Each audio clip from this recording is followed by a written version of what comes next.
This is CS50, and this is week 5, which is going to be our last week in C. But what that means is that we'll have,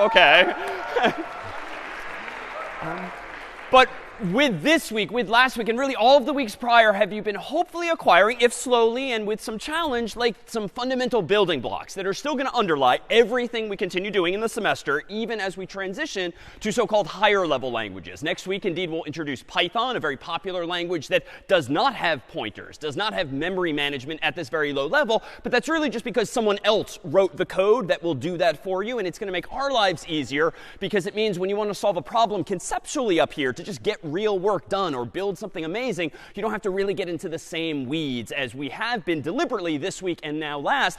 But the goal ultimately is that you better understand and can better harness then all that a computer can do, even in those higher level languages. So today we're going to focus particularly on data structures, how you might structure your data in memory, which really amounts to building things digitally, stitching together ideas and concepts in memory using this new building block from last week, which of course are these pointers. Pointers allow you to store addresses in memory, like in variables. But with those simple addresses, we can sort of leave these breadcrumbs. We can point from here to there, and we can conceptually stitch pieces of data together.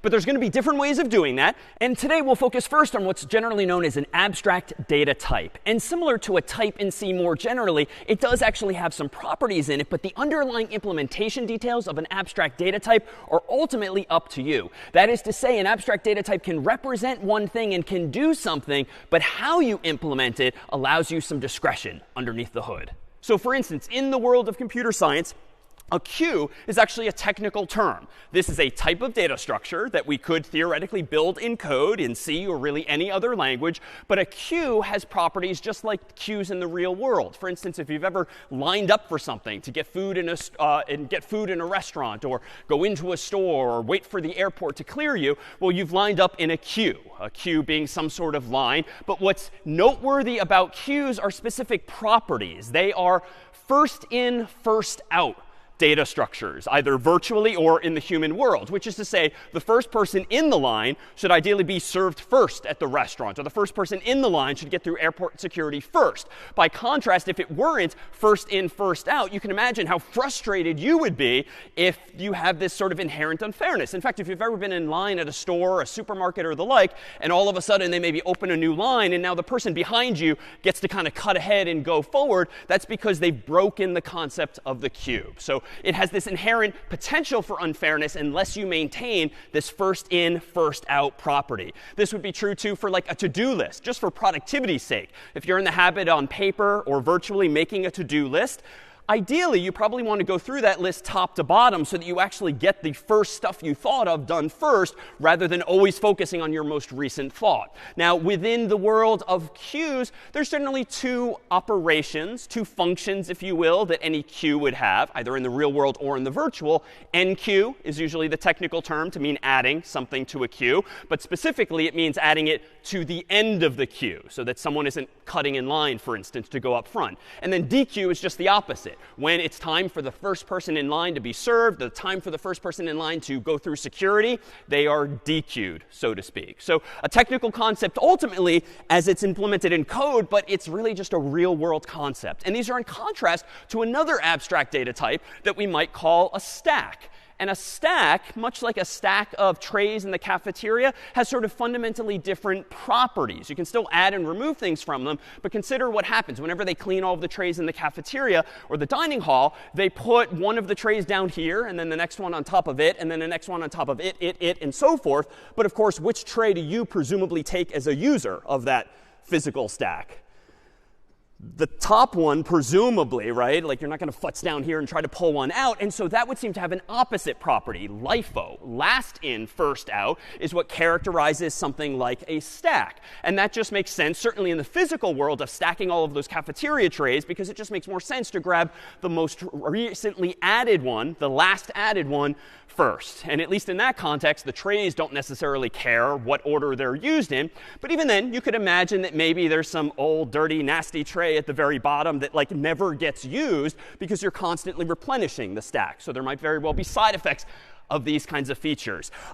You might be familiar with using Gmail, for instance, or really any email program. What you're looking at in your inbox is technically a stack, at least if you've left the defaults configured. Why? You get a new email. Where does it end up? Not like 5 pages of emails later, presumably right at the top, and the next one's right at the top, right at the top, right at the top. And so if you're like me, you're guilty of eventually losing track of some emails. Why? Because you've pushed so many more emails onto the stack that you sort of lose track of the things you got earliest. Last in, first out, though, is maintained. The most recent email you get might very well be the first one you reply to, but that's not necessarily good for responsiveness to everyone else out there.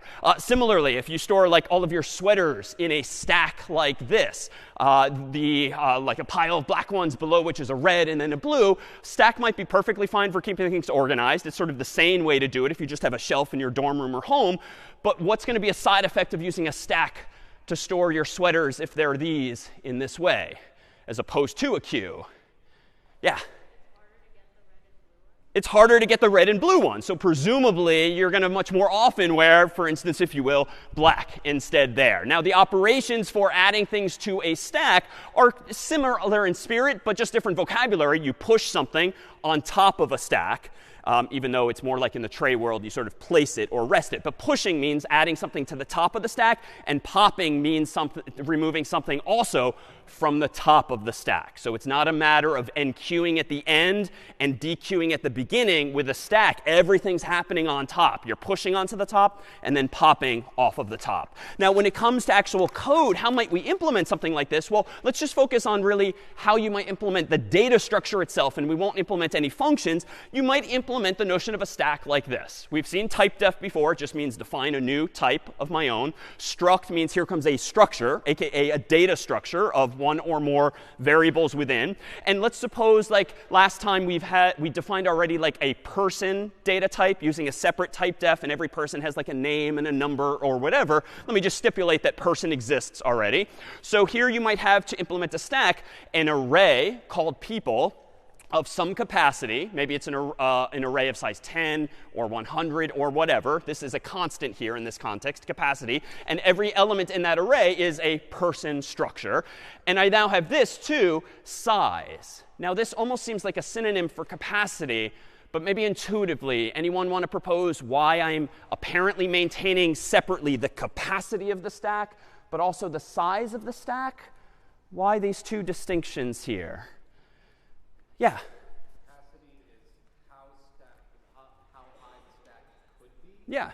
Size is how high it actually is right now. Perfect. The capacity is how high the stack could be, like how much room is there for those sweatshirts in my closet, for instance, whereas size is just literally at this moment in time how many sweatshirts are in the stack. It's either capacity or fewer, presumably, in total there. So what is capacity? Well, we could implement this in, perhaps a familiar way. I might just define a const somewhere else in my code of type int that just defines it to be capacity 50. But what perhaps is going to be the downside of implementing a stack in this way, of using an array inside here? Like, what's a downside now of implementing a stack using an array and this size variable within? What's a caveat here, perhaps? Any hands? Yeah. OK, so it's going to be harder to reach elements that aren't the last one. That is the most recently added one. So there could be some sweatshirts, so to speak, way down below. So we've seen that before, too. But at some point, too, a limitation of this design is what it's going to be finite, right? I can maximally fit, in this example, 50 sweatshirts or 50 emails or 50 cafeteria trays, which is fine. But at least it's indeed finite. And at least in the computer's memory, it might be nice to use more and more and more, maybe as more things are getting added to the computer. So maybe I make this 500. Or heck, why don't I make it 5,000 or 50,000?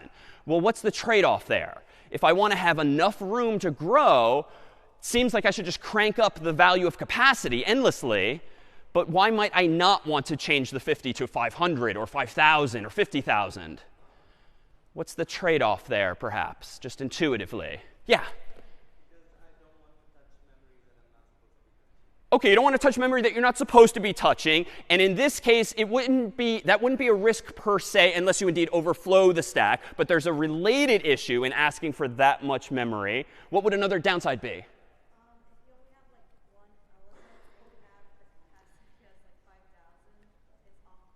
Yeah, OK, exactly. So if you've got a capacity of 5,000, but you're only using one of those elements, it's awkward, to say it non-technically, which is just to say very, very wasteful, right? That's just bad design. It's correct. It will work for up to 5,000 elements. But my gosh, you're wasting 4,999 extra spots. And that's not going to end well, especially if you're using more data structures in memory, like your Mac, your PC, your phone is surely going to run out of memory if you ask for that much. So it'd be nice if there was a bit more dynamism there, whether it's a stack or a queue, both of which might be implemented a little similarly in spirit. But let's conclude this abstraction by comparing, thanks to a friend of ours, Professor Shannon Duvall of Elon University, who kindly put together this graphical animation that's just under 2 minutes long that paints a picture of these two types of abstract data structures. And then we'll dive in underneath to how we might implement problems like these. If we could dim the lights dramatically.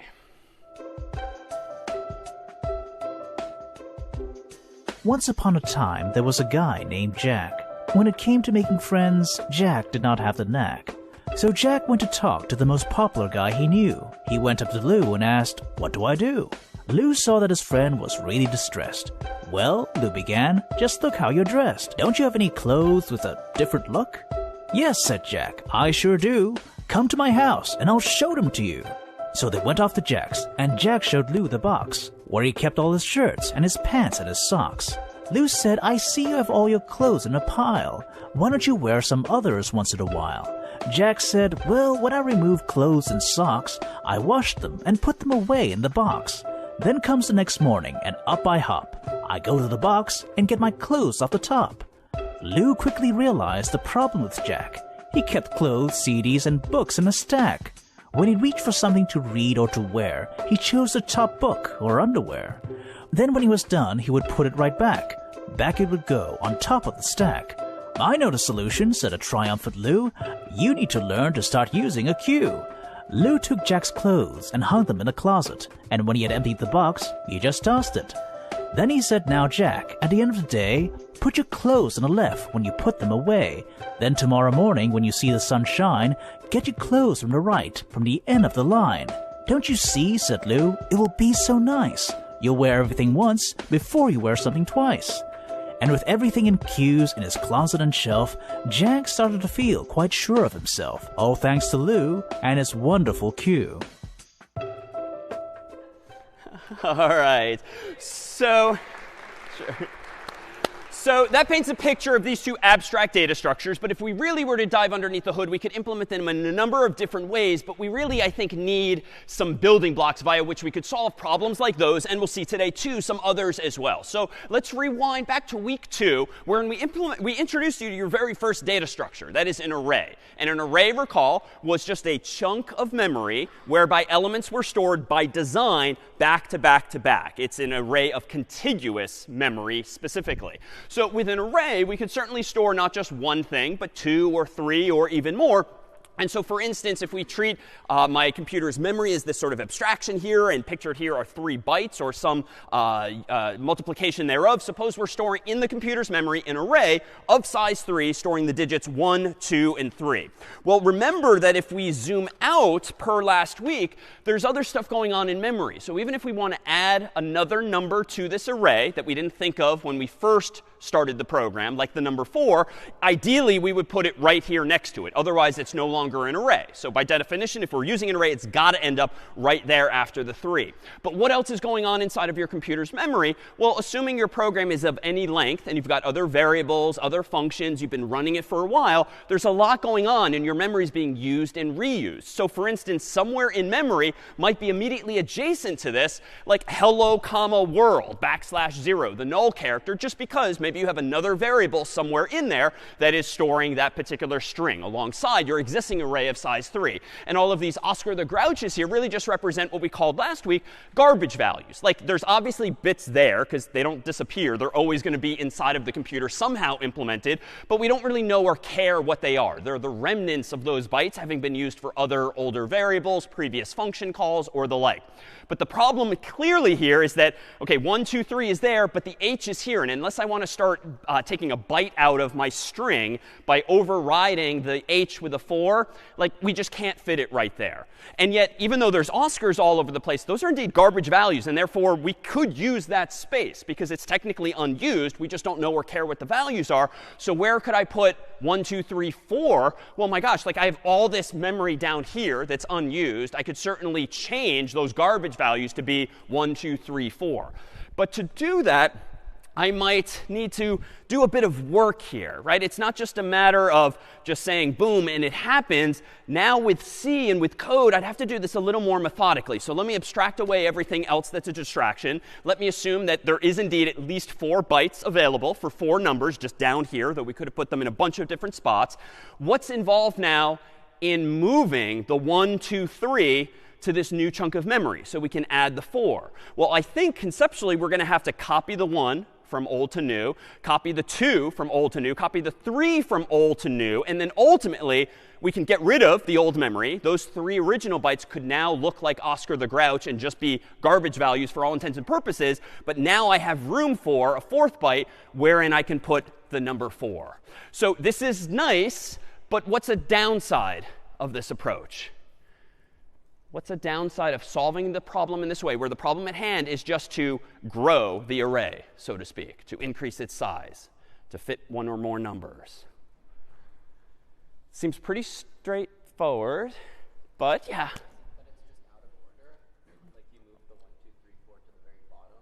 OK, maybe it's out of order, but I think that's OK because the order just matters that it's relative. So long it's still contiguous, back to back to back in a different chunk of memory, I think we're OK there. It's not like I changed it to 4, 3, 2, 1, but a reasonable hunch, yeah. Yeah, like I didn't really plan ahead here. Like if I have to add another number like 5 or anything else, well, I might have to jump through these hoops again. Maybe I get lucky and maybe there's space there, but not if I have other variables and other things going on. That too might be used at some point. Other thoughts? Yeah. Slow efficiency. Why? Yeah, I mean, it's just inefficient. It's sort of bad design, arguably. Why? Because I had to copy all of my original work down here. And as you note, if I want to add a 5th number, I'm going to have to copy it again and again and again and do things n times again and again. Now, maybe that's necessary. We'll soon see for sure. But it feels like this is not going to end well, especially if the array isn't of size 3 or 4, but 300, 400. Your computer ends up spending so much time just spinning its wheels. I mean, honestly, better might be this. Like if this is my same array, physically incarnated now, 1, 2, 3. It's literally on the edge of the shelf, so there's no room for the number 4. You know, maybe where we could take this story is, well, let's just find room for the 4. Like let's just put the 4, for instance, over here, replacing some available garbage value, some spare byte over here. But now, wait a minute. I've broken the definition of an array, right? I can't have 1, 2, 3, and then 4 over here. So maybe there could be a mechanism if I put this thing on again, where when you get to the end of the existing elements, maybe I just somehow digitally point to the 4th array. And maybe we can kind of stitch together all of these different values in memory so that if you follow the arrows, so to speak, we can reconstruct exactly what the order is, even without having to find or make room here or pick up all of these numbers and move all of them over there. So that's perhaps the direction in which we'll go here. So let's see how we might get to that spot as follows. Let me go ahead and open up, say, VS Code here. Let me open up a program called list.c in my terminal. And let me go ahead and whip up a relatively simple program that just demonstrates what we did back in week 2 when we introduced arrays as follows. Let me include standard io.h so we can print stuff out. Let me do int main void, no command line arguments for now. Let me give myself an array. It's called list of size 3, and I'll just hard code it to keep it simple for lecture's sake, each of which is going to be an integer. And now just so we have some specifics to talk about, let me put it list bracket 0, the number 1, list bracket 1, the number 2, and list bracket 2, the number 3. So I'm just translating into code what we just had pictorially on the screen and also physically here with these numbers on the desk. Now let's just do something mildly useful for this. How about we do for int I gets 0, I is less than 3, I plus plus. Let's just print each of these numbers out just to make sure they're indeed in memory as I intended. So %i \n, comma I, and then a semicolon. And I think that's it for now. So nothing interesting, no problem solved just yet, just a proof of concept so that now when I clear my terminal and run make list, no apparent errors at the terminal. And so when I now do /list, I should see, hopefully from left to right, 1, 2, 3. But of course, if I want to add a 4th number now, there's no mechanism for such, certainly in the code that I just wrote. I could go back in here and change this to a 4. I could go down here and change list bracket 3 equals 4. I could just manually change the code, recompile the code. But of course, that doesn't give me any additional runway for the 5th or 6th number. So let me try to take a different approach, drawing some inspiration from last week. If I want to allocate memory dynamically, maybe because I don't know when I wrote the program how many bytes I want, we have another function as of last week that does not require that you commit in advance to a certain number of bytes. Via what function can you just ask the operating system for a chunk of memory? OK, so malloc, to allocate memory. Now, an array is just a chunk of memory. And even though since week 2, we've been using this syntactic sugar, this convenience of just using square brackets and indexing into it, it's just making it easier to manipulate a chunk of memory that's contiguous, all together, back to back to back. So today, just like last week, we can take those sort of training wheels off and maybe be a little more deliberate in how we allocate memory. Let me go, for instance, and do this. Let me delete my contents of my main function here, go back into main, and let me propose now that I declare, for instance, how about my list no longer as an array, but as a pointer? So int star list, and I'm going to go ahead and initialize this to be, how about a chunk of 3 integers for now? So I'm still going to hard code it, but I'm taking a step toward more dynamism for now. So let me allocate 3 times whatever the size is of an int, but it's usually going to be 4 bytes as we know. So this is really going to be 3 times 4 equals 12, but it's a little more dynamic. And now what can I do down here? Well, this is just a chunk of memory. So I can do literally list bracket 0 equals 1, list bracket 1 equals 2, list bracket 2 equals 3. And voila, achieve the exact same effect. Because again, an array is just a chunk of contiguous memory. But malloc gives you any old chunk of contiguous memory, so you can rather treat one like the other here. Now, if you really want to be cool, you could do something like this instead. You could dereference the address in list and go there. You could go down here and dereference list plus 1 and go there. But honestly, no one really writes code like this. It's just too cryptic. It's a little too far over the line, at least for most people. And so I think the syntactic sugar, as I keep describing it, just the more user-friendly square bracket notation, does the exact same thing, figures out the pointer arithmetic, and puts each of these integers in the right chunks therein.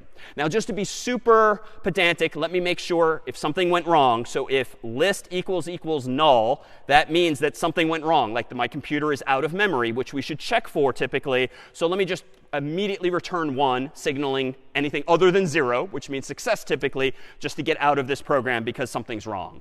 But now let me propose that I've had a, well, let's do this. For int I gets 0, I less than 3, I plus plus. Though a better design would always be to use a const, but I'm just doing this for demonstration's sake. Let's print out each of these ints too, and just make sure I didn't mess anything up. And let me open my terminal window again. Let me do make list again. OK, implicitly declaring library function malloc with type void star something something, implicitly declaring is the operative words there. What did I mess up? Yeah. Yeah, I forgot the header file in which malloc is declared. I remember now, OK, that's in standard lib.h, and it's fine to look stuff like that up if you forget. So let me include standard lib.h. Now let me clear my terminal, run make list again. OK, now we're good, /list. And now, what did I do wrong? Oh, OK, not intended, but teachable moment. What did I do wrong? Yeah. Yeah, I'm printing the values of I instead of what is at location I in the array. So what I actually meant to do was print this out, thank you. So now let me recompile, make list, /list. And now, OK, those are the 3 values I was expecting, not the indices thereof. Now let me propose that for the sake of discussion that I regret having only allocated space for 3 integers. And maybe I really should have allocated enough space for 4. Now, this is not how you would do this in practice, because presumably if you have a change of thought, just go back in and correct the code. But let me propose that somewhere in here is a more complicated program, and time passes, ... There's a lot of other interesting code there. But at some point, I might want to give myself more memory. So how can I do this? Well, let me just ask the operating system now for 4 new bytes of memory so that we can, at least in version 1, implement the idea on the board where I just copied the 3 bytes into the new 4 bytes and then added a 4th value. So I'm going to use malloc again, and I'm going to say here's a new pointer. I'll call it temp, TMP for short, which is quite common when you just need it briefly. I'm going to then call malloc again. And I'm going to say give me 4 integers using size of. Let me again make sure. So if temp equals null, something went wrong. So let me just immediately return 1. And for good measure, before I return 1, let me free the original list so that I don't leak memory. So I'm not just immediately returning 1. I'm being a good citizen and remembering, well, if this malloc call did succeed, and indeed I got as far as line 18, but then line 18 failed, I should free the memory that I previously mallocked. So again, that's the rule of thumb. If you allocate it, you should be the one to free it, even before you're about to quit. Now, once I've done that, I think I need to do what we did pictorially on the screen, where I need to copy the 1, the 2, the 3 from the old array into the new. So how might I do this? Well, let me give myself a loop. So for int I gets 0, I less than 3, I plus plus, because the size of the original is still the same. Let me go ahead and treat the new chunk of memory called temp as an array itself. And so I can absolutely use these square brackets just like before. It's just a chunk of memory. I'm treating it like an array. And let me add to that value whatever's at the original list at location I as well. So this, again, is just this exercise of copying from old to new, step by step, the 1, the 2, and the 3. But I still need one additional step. If my goal at hand now is to have ultimately a 4th value here, well, I'm just going to hard code this for demonstration's sake. And I'm going to go to the very last location of temp, which is of size 4, which means the last element in temp is temp bracket 3, because it's 0 indexed, but there's 4 total spaces there. And I'm just going to arbitrarily, for the sake of discussion, put the number 4 there. And that is what happened when we proposed changing the final garbage value there to that 4. But now I need to do what the slide did for us sort of magically on the screen. I should now do a couple of final things. I should free the original list, which I've not done yet, because I only called free earlier in cases of error, and that was just to be safe. I can now free the list. And now if I want to inform the computer that I want list, quote unquote, my variable called list, to point at not the old chunk like it originally did, but the new chunk, I think I can just do this. List equals TMP. And again, that's just saying that if list is a pointer, which it was, because look at the very top line here. On line 6, I declared list to be a pointer to a chunk of memory. Temp, meanwhile, is a separate pointer to a chunk of memory. So down here, this line 33 is just a matter of my saying, OK, now, henceforth, because I've already freed the old chunk of memory, my list variable should point not at this chunk of 3 bytes, but this chunk of 4 bytes, or really 12 in total now. Or rather, 16 now, because we have 4 such bytes. Questions now on this code, the point of which was quite simply to demonstrate how we could implement in code this idea of fairly correctly but inefficiently allocating a new array of sufficient size and then populating it with a new 4th value. Questions on what we've just done here? No? Yeah.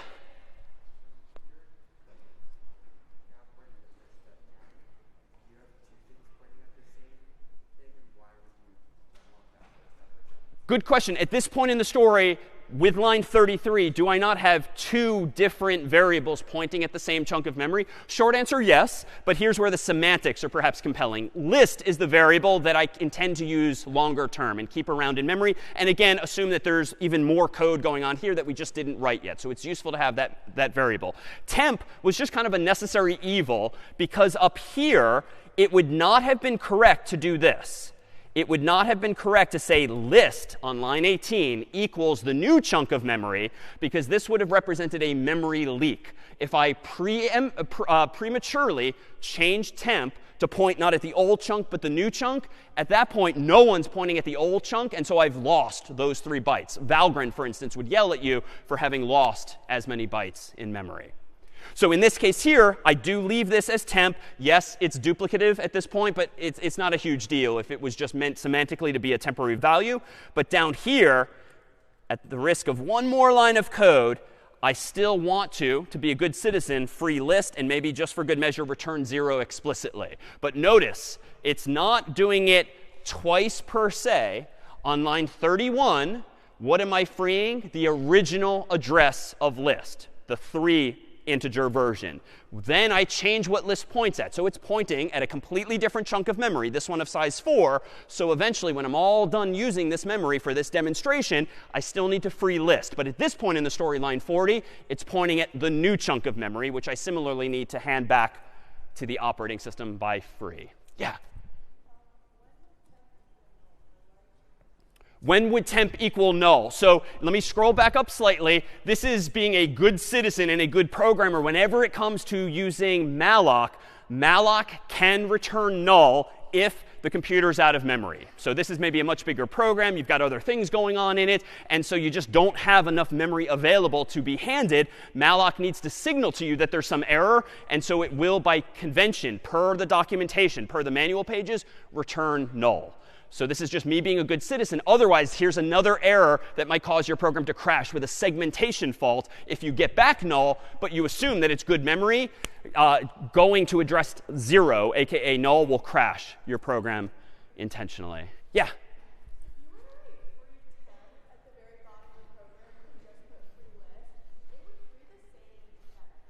Correct. If I were to change my final line 40 here to be free temp, this would also work as well. And here, this is really a matter of design. It's a very nitpicky thing. We could probably debate it. But because at this point in the story, my main variable for remembering where the list is called list, this is sort of the more responsible way to do it, freeing the list, just so that my colleagues, my TA, doesn't sort of wonder, why are you freeing temporary memory that you already freed? Like, it just is a semantic thing at this point. But good instinct. It would also work, correct? Maybe just not good design.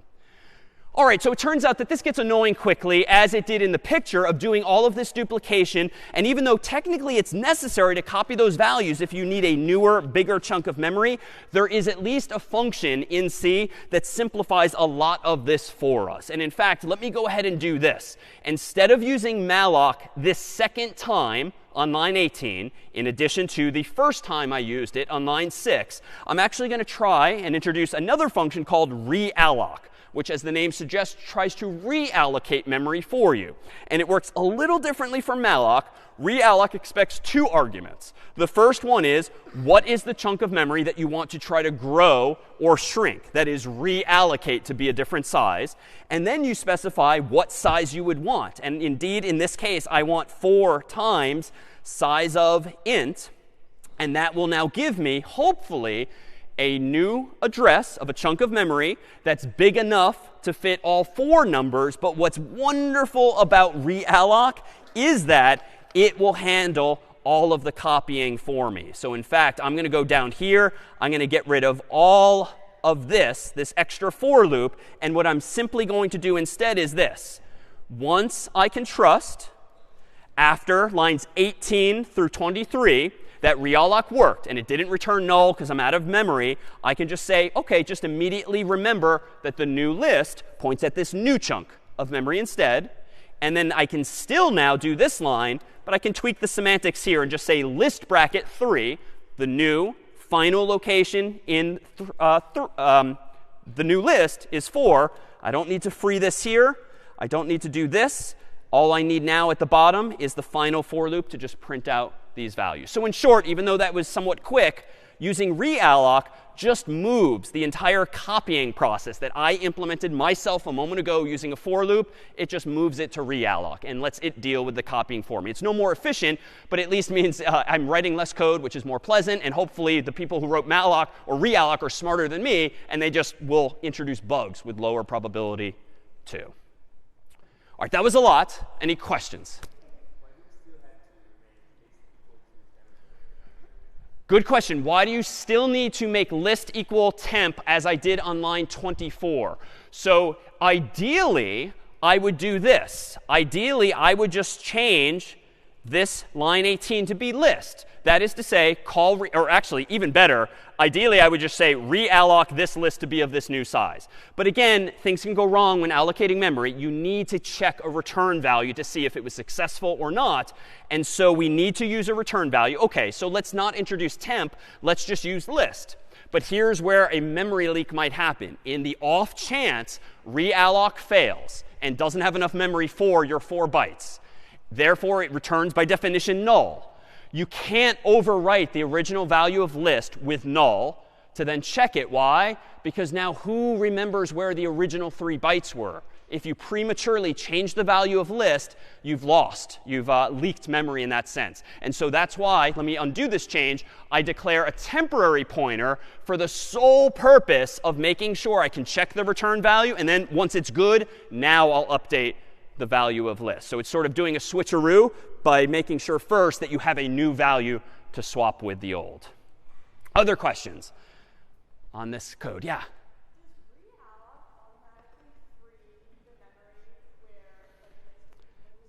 Indeed, realloc automatically frees the previous memory for you. And better yet, it's even smarter than that.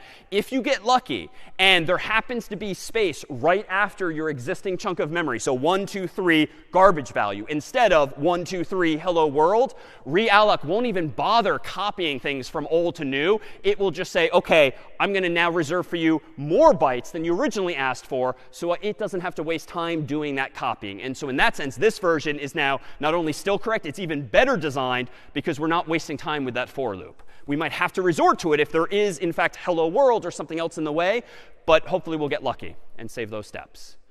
Other questions on this manipulation of code here? Yeah, in the middle.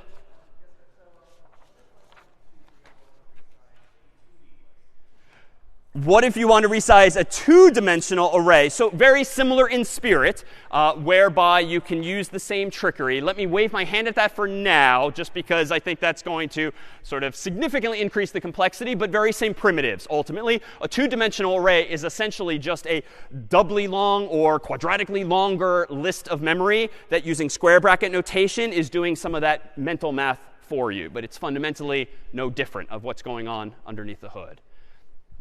All right, So with that said, and that code under our belt, even though that's not going to be something you'll frequently need to code yourself, let's propose now how we might go about building some actual data structures ourselves. The new ingredient here being this reality that if you want to resize a chunk of memory so as to make room for things, we now have that ability. Memory addresses and pointers just give us the ability to like point around at things and move things around in memory. But now that we have malloc and even realloc, you can imagine maybe rewinding, and you could implement that stack, that queue, using not an array per se, because you have to commit to an array size in advance, but if you implement your stack or your queue using a pointer, and then malloc and realloc, and maybe someone else writes all that code for you, perhaps now you can imagine that, OK, now the stack can grow or shrink by using realloc accordingly. You don't have to preemptively say, give me 5 bytes or 50 or 500 or 5,000. You can say, just give me 1 initially. And if I need more, I'll realloc. And if you keep popping things off the stack, you can realloc in the other direction and ask for fewer and fewer bytes. And the operating system can take that memory back as well. So we now have this building block. Let's see what we can do with it. So we've had a few pieces of syntax in recent weeks, all of which we're going to combine now in just a slightly more clever way. So struct is this keyword in C that lets us build our own structure in memory, like a collection of 2 or 3 or more variables, like a person that we've seen before. The dot operator, recall we've used when you do have a struct, like a person, and you want to go inside of it. So like person.name or person.number. We did this a few weeks ago now. But the dot operator just allows you to go inside of a structure and get the individual variables within. And then the star operator, unfortunately, has a lot of uses now. One was multiplication. My God, that was easy back in the day. Now it's used to declare pointers. It's also used to dereference pointers, so to make one exist and then go to that address. Unfortunately, it's the same symbol for all of those, but it's all related. But with these 3 symbols, it turns out you're going to get one last one today. And my God, it finally looks like the concept. It turns out there's a clever way anytime you want to use the dot and the star together, that is to go somewhere and go to an address and then look inside of a structure, you can actually literally use an arrow symbol on your keyboard. It's not a single keystroke. It's a hyphen and then an open angle bracket. But at least it looks like an arrow. And we'll see indeed in code today, the things I was drawing pictorially on the screen last time with yellow arrows, you can actually now express as well in code. And so here we have our next data structure called a linked list. And this is one of the most useful, powerful concepts in C. It's the kind of thing that you can take for granted in Java and Python and higher level languages. But today we'll see how we or others can actually build these things just using these same primitives. So a linked list is going to allow us to actually do what we used a foam finger for last week, allow us to link together, for instance, these 3 values, maybe with that 4th value over there. And then if there's a 5th, maybe this other foam finger points even farther over way to that 5th value. The key being that you can stitch together fancier data structures without having to like pick all of these up and find new space. You just have to at least connect the dots somehow. We just need to somehow point from one to the other. And that's going to make things much more efficient, it would seem. So how do we get there? So here's my computer's memory as always. Suppose that I'm storing the value 1 somewhere in there, and it's at 0x123 address, whatever. And I'm storing the number 2 somewhere else in memory, 0x456, and number 3 at address 0x789. This is not an array by definition. Why? Even though it's the only 3 things on the screen, what makes this not an array? It's not contiguous. So this violates the definition of an array. But especially since they're sequential, it kind of looks to a human like a list. So it would be nice if there were a data type called list. And there isn't in C. There will be in Python. But you know what? If I could somehow like stitch together these 3 values so I can get from one to the next, then I think we could achieve the idea, the concept of a list, without this really annoying constraint that they all be contiguous as in an array. So how do I do that? Well, at the end of the day, I only have memory at my disposal, right? There's no more training wheels to take off here. This is what we've got underneath the hood of a computer. So if all I have is memory, I think the solution to this problem of stitching together those values in a list must be to spend a bit more memory. That's literally the only resource we have right now. So let me propose that if we want to create a list conceptually out of 3 values that are in random, although pictorially pretty, positions in memory, let me just add a little bit more memory to the picture. So in addition to storing the 1, I'm going to leave myself some room, a little scratch pad, if you will, to use some other bits as well. Same for the 2, same for the 3. And you can perhaps see where this is going based on last week. If I want to somehow connect the 1 to the 2, any instincts as to what I should write in this box here that would lead me effectively from 1 to the 2? What could go here? Yeah? We could store the address of 2, and so specifically, what would you have me write here? Perfect. Ideally, I would just put in this box another integer, one that happens to be represented in hexadecimal, but that's just a base system. It's just a human thing for us to look at. I'm going to put the value 0x456 here. So let me go ahead and reveal that. 0x456 goes there. You can perhaps see further where this is going. Well, if I want to get from the 2 to the 3, I think I need to put below the 2 the address of the 3, which gives me 0x789. Now, if 3 is the end of the list, I don't want to let it be some garbage value, because that would imply that who knows where it's pointing. I need some definitive value. And just what would your instincts be? If I want to make clear with some special sentinel value that the buck stops here, what do I put? What might my options be? Yeah, so null, not NUL per se, but NULL, which was the new keyword we introduced last week, which just represents an empty pointer, if you will. Technically, the address 0x0. So literally the 0 address. And what humans did years ago, they just decided, you know what? Nothing should ever live at address 0 in memory. We're just going to reserve that one special byte to be a special signal, a sentinel value, such that if you ever see a 0 address in a pointer, it just means it's invalid. It does not exist. Now, we write that, though, a little more pleasantly for the eyes as just NULL in all caps. And that's a keyword in C as well. But of course, last week I claimed that who cares where things are in memory? And honestly, like, this quickly gets tedious even worrying about these values. So let me abstract this away and propose that if we want to remember where all of these numbers are in memory, let's give ourselves one final piece of memory that just allows us to start the whole process. Let me allocate on the left-hand side here, not room for a number like 1, 2, 3, just room for a pointer that henceforth I think I'll call list by convention, and then store in that one additional pointer a value that just kickstarts the whole process. This is the sort of treasure map, if you will, that you get handed. And this has the address of the very first actual node in memory. Now, technically, we could just start with this, but it turns out, we'll see, it's just a little cleaner to use a simple single pointer that leads to the things you care about, as opposed to just starting with the first element. Why? Well, if you ever want to get rid of this element, it'd be nice if you could at least still hang on to an empty sheet of paper that indicates that the list is empty, would be one argument for that. So again, who cares about these addresses now? Now, with the wave of the hand, let's just abstract it away. And there are our pointers. Each of those addresses in the squares at the bottom are simply pointing to the next element in the list. The jargon to introduce here would be that now that we have these integers, 1, 2, 3, but they're in these like wrappers, if you will, these structures that have metadata, that is additional data that is related to, but not the data you actually care about. This is data, this is metadata. This thing here, rectangularly, we'll call a node, N-O-D-E, and it's just a term of art that means it's like a container in code for storing some values. This then is a linked list, and this then is the sort of graphical incarnation of like one node pointing to the other. In this case, they happen to be, by chance and by design of this desk, contiguous initially, but there's no requirement that they be such. The 1 could be over there, the 2 over there, the 3 over there. I would just need more foam fingers to point at one to the next. Questions on this concept of a linked list? Yeah, and back.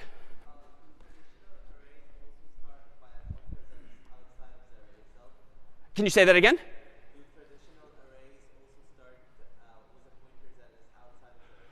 A good question. Do traditional arrays start with a pointer that's outside of the structure? Short answer, no. Arrays are special in C and certain other languages.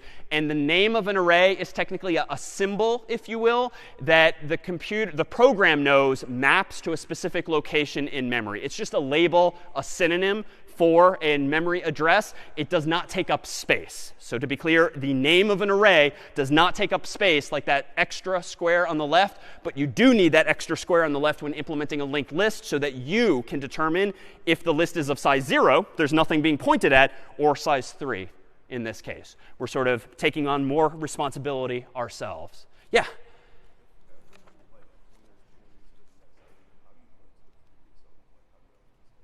How do you point to the next element? Can you elaborate? Each element is pointing to the next one.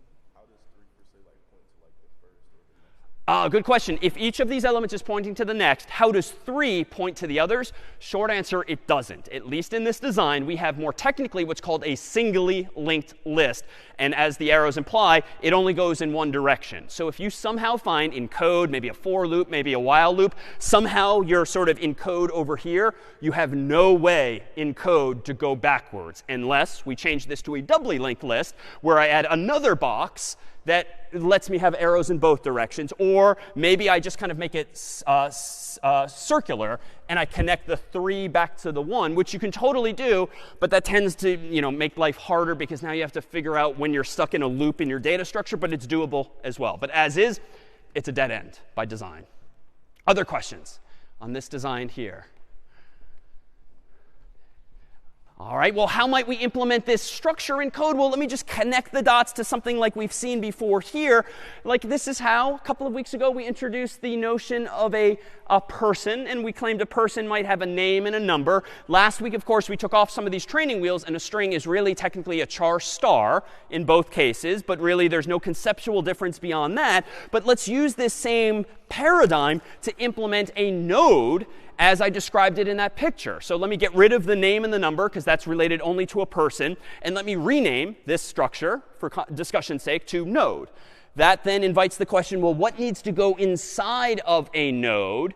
Well, minimally, an integer. But this is now where we need to think a little harder, just conceptually, even if you have no idea how to type it at the keyboard, what else needs to be part of a node based on these rectangular pictures that we've drawn? What more do we need? Yeah? Yeah, we need a pointer to another node. So if I don't know how to implement this yet, it could be something like, pointer to another node. How do I do that? Well, you know what? It turns out you would ideally say this. If you know that the next node is itself a node by definition, well, anytime we've needed a pointer, we just use the data type and a star. And I'm going to arbitrarily, but I think reasonably, call this second square at the bottom of those rectangles next as the name of my attribute here. But node star just connotes that the next variable is going to be not a node per se, but the address of a node. And that's exactly what we did. You had me put 0x456, 0x789 in that box, which is the address of another node. So the way we would express this in code would be node star next. But we could call the variable anything we want. Now, this is a bit of a white lie, but we'll fix this right now. This code won't actually compile. C takes you pretty literally, recall. And if you use some term at the top of your file that you don't define until later in your file, you're going to see some error message, right? We've seen this when I've messed up and I forgot to include the function prototypes at the top of my code. This is related in spirit. I seem here on my 1, 2, 3, 4th line of code, I'm trying to use this new term of art that I invented here in my code called node, even though it's a CS term as well. But nowhere above this, it would seem, did I even define what a node is. It's not a data type in C. Every computer scientist knows what a node is, but it doesn't come for free with the language. So I need to do something else. Like I need this word here to come first so that I can use it here. And so we have this sort of catch-22. Like how can a structure be self-referential, that is, point to another version of itself if the word doesn't yet exist? So the solution to this in C, which we didn't need for a person because there was no notion of listing, connecting as a list, we need one more keyword here that we didn't need for a person, and we reuse that keyword here.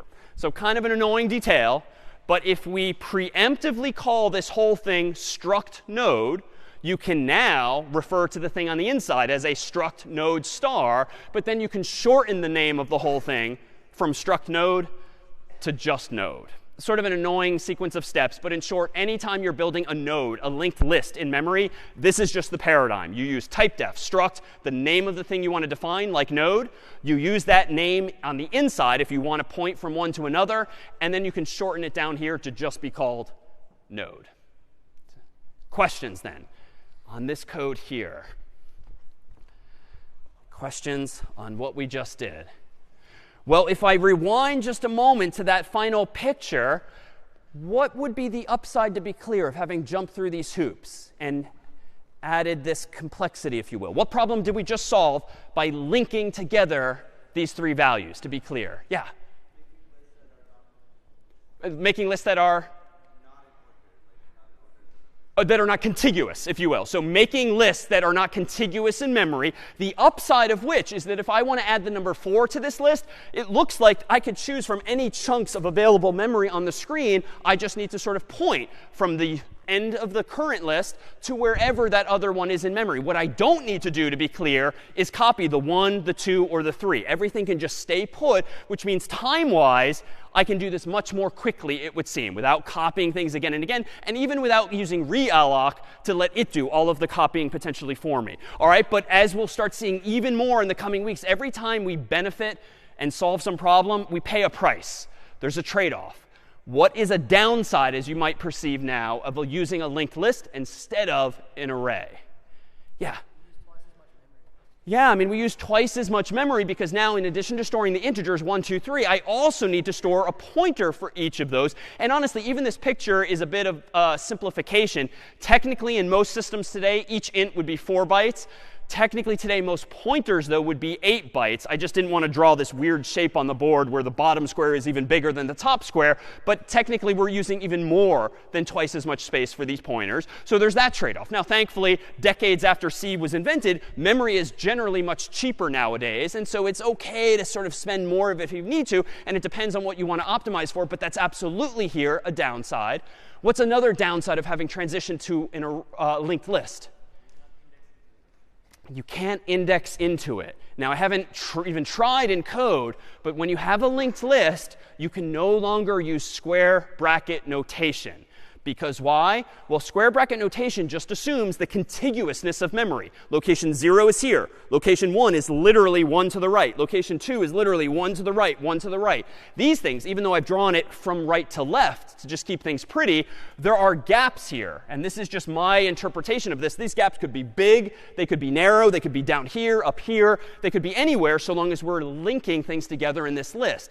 The computer can't just use bracket 0, bracket 1, bracket 2 anymore because it can't do simple arithmetic and jump to like the middle. And now here's perhaps the worst price we've paid. If you don't have square bracket notation, or really you don't have contiguousness, what algorithm did we just sacrifice for this dynamism? If you rewind even back to week 0, and we gave it a name in week 3, what algorithm can we not use now if we can't assume that the memory is back to back to back to back? Binary search. Why? Because binary search, just like the phone book back in the first week, requires being able to arithmetically jump right to the middle. Right? Take the total length of it, divide by 2, and boom, you're right there in the middle with some simple arithmetic. Here, they might be laid out, again, with these big or small gaps. There's no simple math I can do to just jump immediately to the one in the middle. And in fact, again, if this TV were bigger, the 2 could technically be in memory, be way down here, or even way over here. The foam finger could be pointing in any number of directions, depending on where malloc put the thing. There's just no way to do binary search. And so it would seem that we've paid another price, indeed, in terms of its performance. We're now talking about linear time again. So that's a regression. Now, that's also a lot. Feels like a good time for some muffins and fruit out in the lobby. And when we come back, we'll try to solve the problem we just created. So see you in 10. So we are back. And let's see if we can't now take some of these higher level concepts of like stitching together these nodes in memory and translate it to some actual code. But we'll do it step by step first before I actually start writing it in VS Code. So if, Carter, you wouldn't mind helping me step through with some visuals, let me propose that line by line we solve some of the problems that we've just created for ourselves in building this thing in memory. So let's go ahead and first consider how we could build a linked list containing the numbers, indeed, 1, then 2, then 3. And let's translate each of those steps to code, and then we'll put it all together into something that actually runs. So how about the first step here will just be this, to declare a pointer called list that initially has no value, at least at this point in the story. List is the name of the variable. Node star just means that this is essentially going to be our little square over here that points to the beginning of the list. Of course, it's ideal if it ultimately has a value, because when we initially call this line of code, it just gives us, indeed, that square over here on the left, but it's got a garbage value because there's no equal sign on the other side there. So let's propose that we do one more step here and actually initialize it to null, so that if only we know that it's not garbage, it at least has some known value. And null is a good way of signifying that at this point in the story, the list is empty. Indeed, null indicates there's no nodes in the list. So that picture would now look like this, whereby let's just draw, instead of writing null everywhere, I'll just leave the squares blank when it's not a garbage value per se. It's literally OX0 or null. All right, so that's it for building a linked list of size 0. Like, we're sort of done then, but we want to now add a 1, and then a 2, then a 3. So next step here might be this. If I want to allocate the first of my rectangles on our previous picture, I'm going to call malloc, and I'm going to ask for enough memory to fit a whole node. Now, technically, I think that's going to be like 4 bytes for the int and 8 bytes for the pointer, even though I did not draw it to scale on the board. So that's technically going to be, what, 12 bytes? But again, size of node just figures out how many bytes I actually need dynamically. That's going to return to me the address of that chunk of memory, which apparently I'm going to store inside of a temporary variable called n for short, for node. But let's see what this does pictorially. So when this line of code is executed, I first get on the left that variable n. It's got a garbage value by default because I haven't executed the whole thing from right to left. Meanwhile, on the right-hand side of the expression, I've got now a node somewhere in memory. It happened to be free here. This is where malloc put it for me. But it does have 2 garbage values initially. But because it's a node, per my type def earlier, every node I proposed is going to have a number and a next pointer. So we can see those labeled here. But they've got 2 garbage values initially. But all I care about initially is that ultimately n is pointing at that chunk of code. So initially, if we could back up 2 steps, we have 2 steps. So we have one step forward. We have this line of code gives us this variable here, which has garbage. When this side of the expression is executed, that allocates the memory. And then when we copy from right to left the address of that chunk of memory, that's what gives us conceptually this arrow, and the garbage goes away because that's a valid pointer now. Of course, there's still 2 garbage values there because we haven't set this node to store a number like the number 1. So let's go ahead and execute one other line of code like this, which, while cryptic looking, is just an application of ideas we've seen in week 4 and prior. Star n means to start at this variable and go there. Follow the arrow is what the star or the dereference operator does for us. And then the dot operator, recall, when we first introduced structs, like for a person struct, allows us to go at the number field or the next field. So if I do star n, and then in parentheses to make sure order of operations is preserved, dot number, and then assign it the actual number 1, which puts the 1 in the top of that rectangle. Now, admittedly, this syntax is not very user-friendly. It's annoying to remember. You have to have the parentheses. So there's another syntax for this. Whenever you're doing 2 things like this in code, dereferencing a pointer that is going to an address, and then further using the dot notation to go inside of the structure you find that, wonderfully C gives us this syntax whereby you can just change the star and the parentheses and the dot to just be an arrow. And again, it's not a single character on your keyboard. It's a hyphen and then an open angled bracket. But I kind of like the semantics of this because this code now pretty much matches the picture. N arrow leads you to the value that you want to access or ultimately change in this way. There's one step, though, we've forgotten, of course, which is that we can't leave this garbage value here because the garbage value is some unknown value that effectively is pointing who knows where. And we don't want to accidentally misinterpret that garbage value as being a valid address and risk going there. So, of course, what value should we put here instead? Our old friend null, just to signify that this is indeed the end of the list. And we could do that with a line of code like this. And again, we'll connote as much by just leaving that empty box blank. So now we have a list of size 1. Let's go ahead and add the second number to it, as with these lines here. List equals n allows us to remember that indeed we have this list here. So if we can step one step forward, here's what the picture now looks like. And technically, let's go one step further here. This is now really what's going on in memory once my list of size 1 exists. My main variable called list is pointing at exactly that first node. At this point in the story, I don't need to know or care about the temporary variable that I called n, even though it might very well still be there. But indeed, this now represents that linked list. Let's now indeed add the number 2. So with the same line of code as before, I'm going to allocate another node, size of node. Ideally, I would be checking for null here, but we're doing the juicy parts only on the slides. Let's now go ahead and depict that. So what happens with this? This brings back our n pointer, which might have been there the whole time, but we're doing this step by step. It's a garbage value, though, because we haven't yet copied from right to left. Malloc, of course, gives us a second chunk of memory, which maybe ends up there with 2 garbage values by default. I've omitted the labels now just because they're still going to be number and next, respectively. Once we copy from right to left, the garbage value indeed becomes an arrow. Oscar disappears because it's now indeed a valid pointer pointing here. Now, the values themselves, number and next, are invalid garbage values. So here is where we can now start using our new syntax, like the arrow notation, or the star and the dot if you prefer. And we can change the value of n, follow the arrow, to number, and that becomes 2. Similarly, we can do this again and set n arrow next. So start at n, follow the arrow, access the next field, and set that equal to null. Now, we're not quite done yet because we haven't actually linked things together. So here's now where things get interesting. How do I combine these two? Well, let me propose this. Let me propose on our next line here, we actually update for now list equal to n. That is to say, whatever address this is, whatever it's pointing at, change list to be the same address. That is, point at the same thing. So if n is pointing here, let's change list to point here. And go ahead and do that, Carter, if you could. I don't like this. Can you go one further step? This is bad. What is wrong about my sequence of operations here where I updated list to point at my new node? Yeah. Yeah, we lost the pointer to the other node. So I don't even care about the ordering, 2, 1 or 1, 2. The bigger problem now, as the lack of arrows over there suggests, is that I have a memory leak. I have orphaned my original node in the sense that nothing is pointing at it anymore. Now, absolutely, I could fix this by adding some temporary variables. I could add it to the mix. But at this point in the story, I have not done any such recollection thereof. So let me back this up, and let's go forward in the slides. This is where we left off a moment ago. I think I need to take into account order of operations. And I'm going to keep this simple. I'm not going to care about the order of the numbers for now.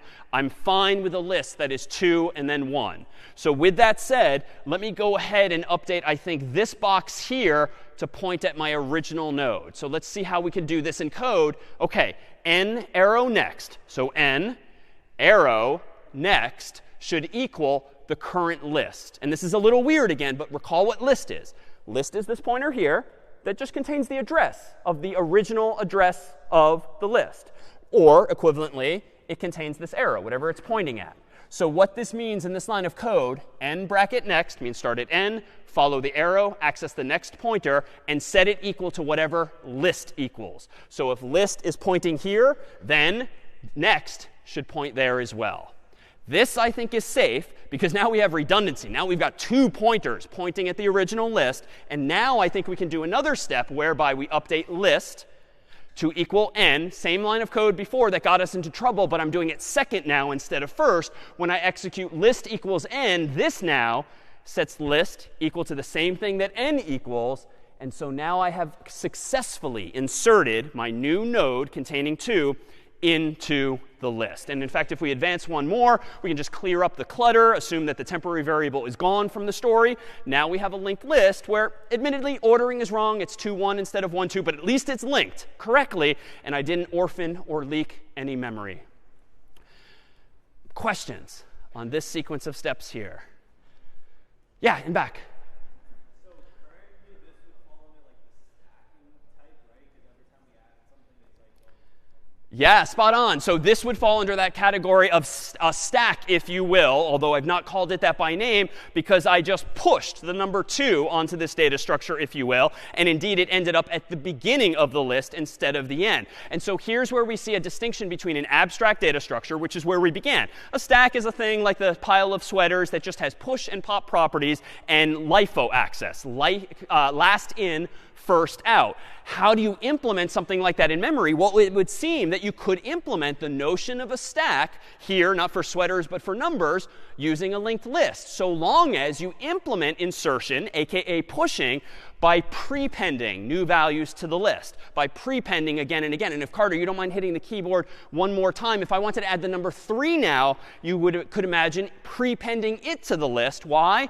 Well, honestly, especially as this list gets longer and longer, I kind of like the appeal of prepending these elements. Why? Because even if this list gets crazy long and way, way out here, you didn't notice me following all of the arrows earlier to do the insertions. If I want to insert a 4th number, a 5th number, a 6th number, all I have to do is like insert it here, if you will, point it at the original start of the list, then update this pointer, and done. And I would say that's like 2 steps, give or take. It's not going to be n steps, as it would be if I had to append the new nodes to the end of the list. Now, of course, we've sacrificed ordering of these numbers. They're literally in the opposite order, or whatever order they were inserted in, but that might very well be OK, depending on the goal at hand.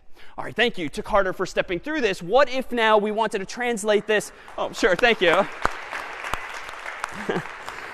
It's all for you, none for me in this example. So here we have perhaps a way of translating this now to some actual code. And this will be the last of like the sort of intense code here, just to give you a sense of how we can translate this idea now to actual steps. So this is list.c in VS Code here. Let me go ahead and make a couple of changes up top. Let me go ahead and how about declaring a node using typedef, struct node using our new framing as before. I'm going to give every node a number, as I proposed, and every node a pointer to the next element, which is going to be implemented just as before. And I'm going to simplify the whole name as just node. So all of that is the exact same typedef that we proposed earlier. Now, let me go ahead and get rid of all of this code, which we wrote earlier, and recall that this was the most recent version that was not a linked list. This was just an array that we allocated and then reallocated. So this is sort of the old way of doing things, but it was inefficient because we might have to lean on a for loop or lean on realloc to copy everything around. We're now going to re-implement the notion of a list as an actual linked list, not as an array. So my main function now might do something like this. And I'm going to really just copy the lines of code that we just stepped through on the board. So let me give myself a special variable called list that's going to be initialized to null. And this is just my pointer, the square on the left-hand side of the screen, that represents the start of the list. And if it's null, it means the list is empty. So done. I'm done implementing a linked list of size 0. Well, now, how do I want to run this code? Well, let me propose, for the sake of discussion, that this version of the program will take command line arguments. So I want to be able to do something like this. I want to run this program ultimately and type in 3 command line arguments like this, 1, 2, 3. And I want my program in a couple minutes to allocate 1, 2, 3 nodes and stitch them together, just like the visualization on the board. I could use getInt, but it's just going to be faster if we use command line arguments. So again, I'm just borrowing some concepts from week 2. But none of that's possible yet until I change my code here. So let's do this. Int argc, string argv. But you know what? We know that strings are not actually a thing anymore. So I can change my command line argument definition to be what it really is. It's really char star. But it's the exact same thing as in week 2. Just strings are no more, at least without the training wheels on anymore like last week. And now let me do this. For int I equals 1, I is less than argc, I++. So what I'm doing with this loop is I just want to iterate over the command line argument. So I have one number at a time from the prompt. What else do I want to do here? Well, let's go ahead and how about do this? Let's get a number. So int number equals argv bracket I. So a couple of notes here. 1, I'm starting my for loop at 1 instead of 0. But I'm going up to argc. Argc is argument count, how many words are at the prompt. Why am I starting at 1 instead of 0, though, given my goal? Why am I starting at 1? Yeah.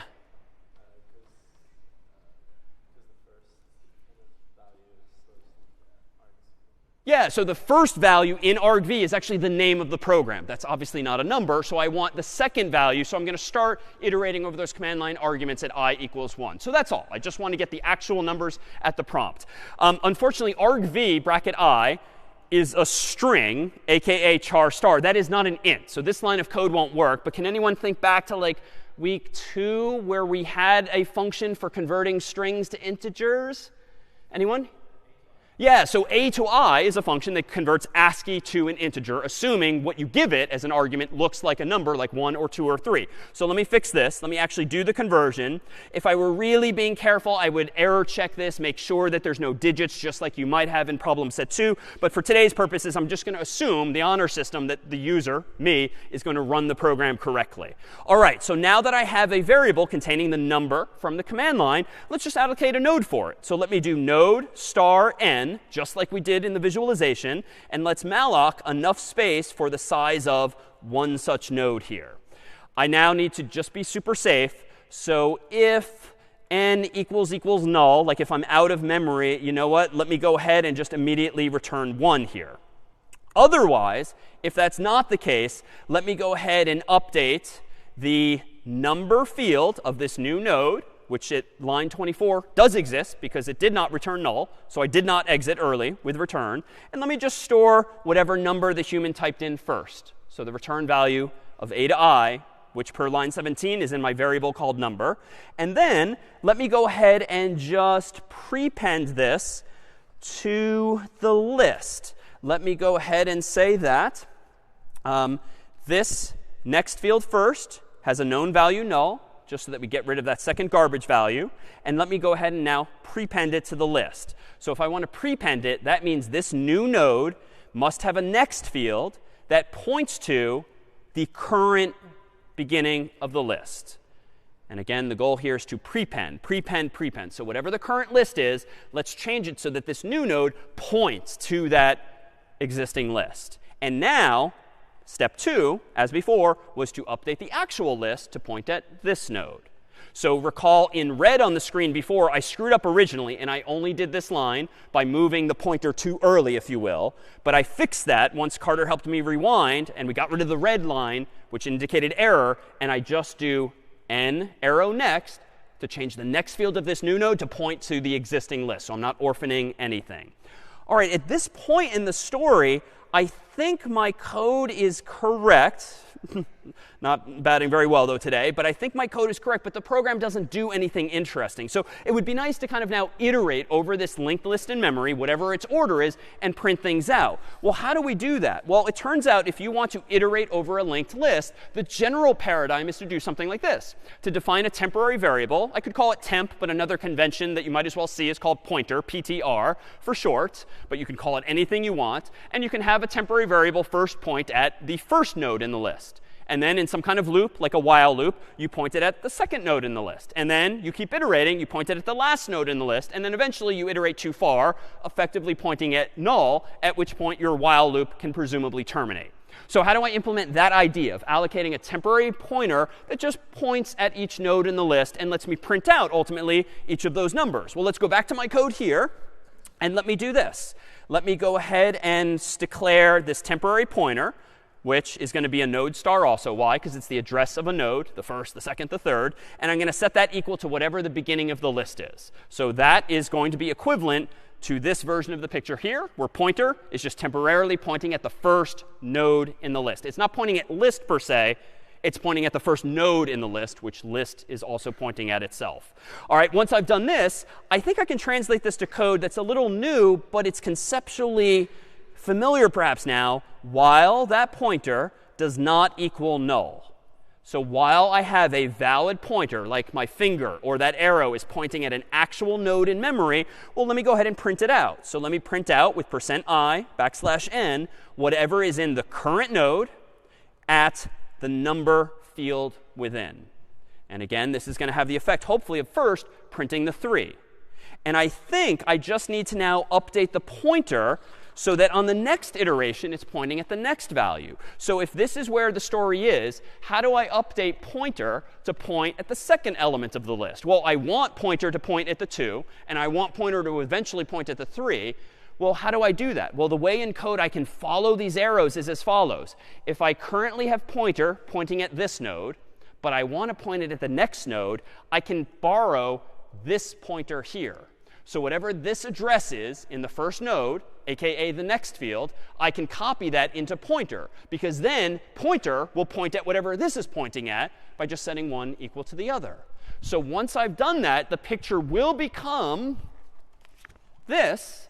And how do I translate that to code? While new syntax is surprisingly straightforward, all I need to do is say pointer, after printing it, equals whatever pointer currently is, but grab its next field instead.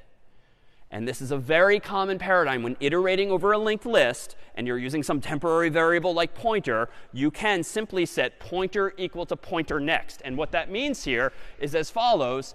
If this is pointer, pointing from here down to here, pointer next is follow the arrow, grab the next field. So if you set pointer equal to this thing, that's the same thing as pointing this at this same box.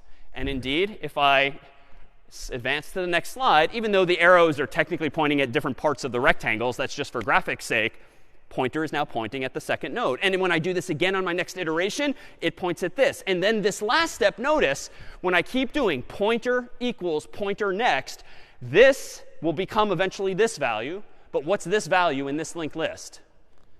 It's null, technically. So this arrow will eventually take on this value when I set pointer equal to pointer next. And at that point, PTR, my temporary pointer, is going to be null. So it might as well look like this pictorially. And what does that mean for my loop? Once pointer is null, because you've walked off the end of the linked list, what's going to be true of this loop here, started in line 32? Any observations here? What's going to be true? What will happen now as soon as we hit the end of the list? Yeah, sorry. The loop is going to break out. Why? Because line 32, which is constantly asking, while pointer does not equal null, well, if pointer finally equals null 3 steps later, the while loop is now done. And so what I can do at the end of this program, once I've printed out those values, well, first let's go ahead and open my terminal window. Let's make list. OK, compile /list, and let me try the same values, 1 and 2 and 3. That's going to, again, allocate 1 node, 2 node, 3 nodes by prepending each of those values. And it's then going to iterate over them from left to right. And so when I hit enter now, what should I see on the screen if my code is correct? What will I see if I were to just call it out? 3, 2, 1, because I've prepended, presumably. And here we go. I indeed see 3, 2, 1. So the list is backwards, but all of the elements are there. Now, technically, if I ran Valgrind on this, Valgrind would not be happy because I have never freed any of my memory. So I should probably now have a second loop here that does something like this. Let me again set pointer equal to list. I don't need to redeclare it because I've already created this thing on line 31. I just want to reset it to be the beginning of the list again. And now I can do the same kind of thing. While PTR not equals null, go ahead and do this. Well, I don't want to just do free pointer and then do pointer gets pointer next. Why? My goal is to free all of my memory, but I think this is going to get me in trouble. Pointer equals list just gives me a temporary pointer that points at the 3, and then eventually the 2, and then the 1. How? Well, while pointer not equal null, I'm freeing the pointer. So this is like saying to malloc, free that node, free that node, free that node. But what's the problem with what I've just done here? This code is technically buggy. Yeah.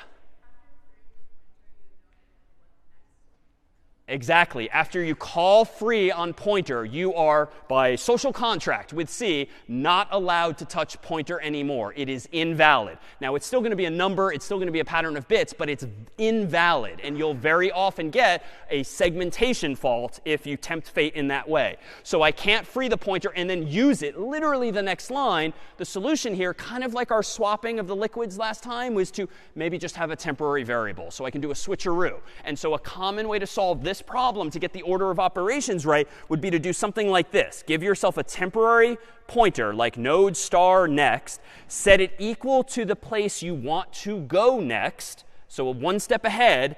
Now you can free pointer, and then you can update pointer to be that next value. So essentially, you need like 2 hands now. You create on line 41 another pointer that if this is pointing at the first node, the 3, your new pointer is pointing at the 2 temporarily. So now you can tell malloc via free, release this memory, but I haven't forgotten where I want to go next. And so I can now continue on.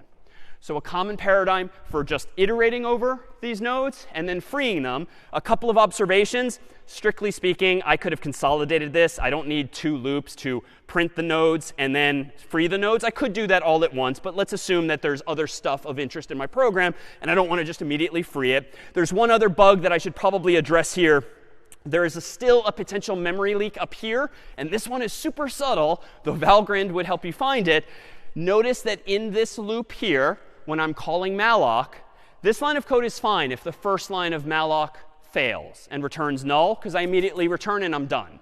But what if the second call, but not the first, or the third call, but not the first or second fail?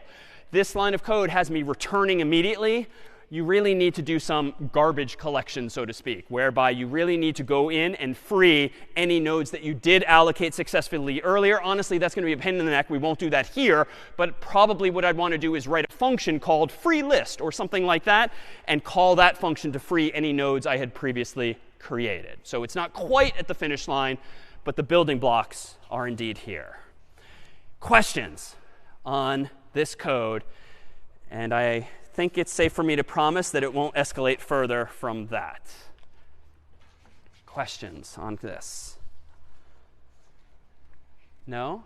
Well, let me show you one alternative that you might prefer. And I'm pretty sure this isn't an escalation. It's just an alternative formulation. Another way you can iterate over nodes in a list could be this. Instead of a while loop, for instance, let me actually show you one other piece of syntax here. You could technically use a for loop. You could give yourself a node pointer here that is initialized to the list. You can then check in your for loop that it's not equal to null. And then you can do your update as usual like this.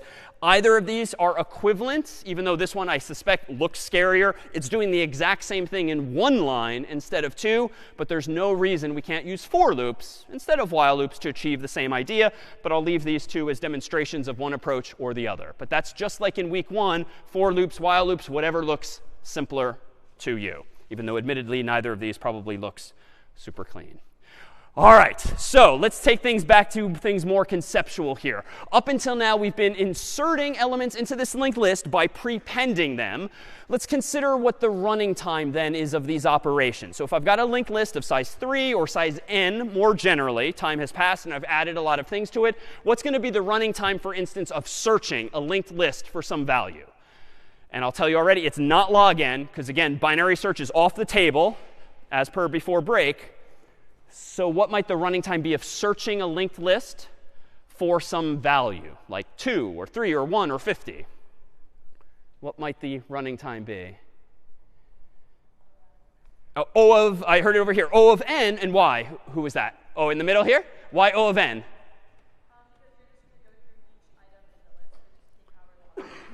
Exactly. You're going to have to go through every item in the list, starting from the left, from the beginning, which is how we've been drawing things and connecting the dots. And in the worst case, the element might very well be at the very end, so it's going to be big O of n. What about insertion? How many steps in terms of big O notation has it been taking me to insert elements into the linked list using this prepend design?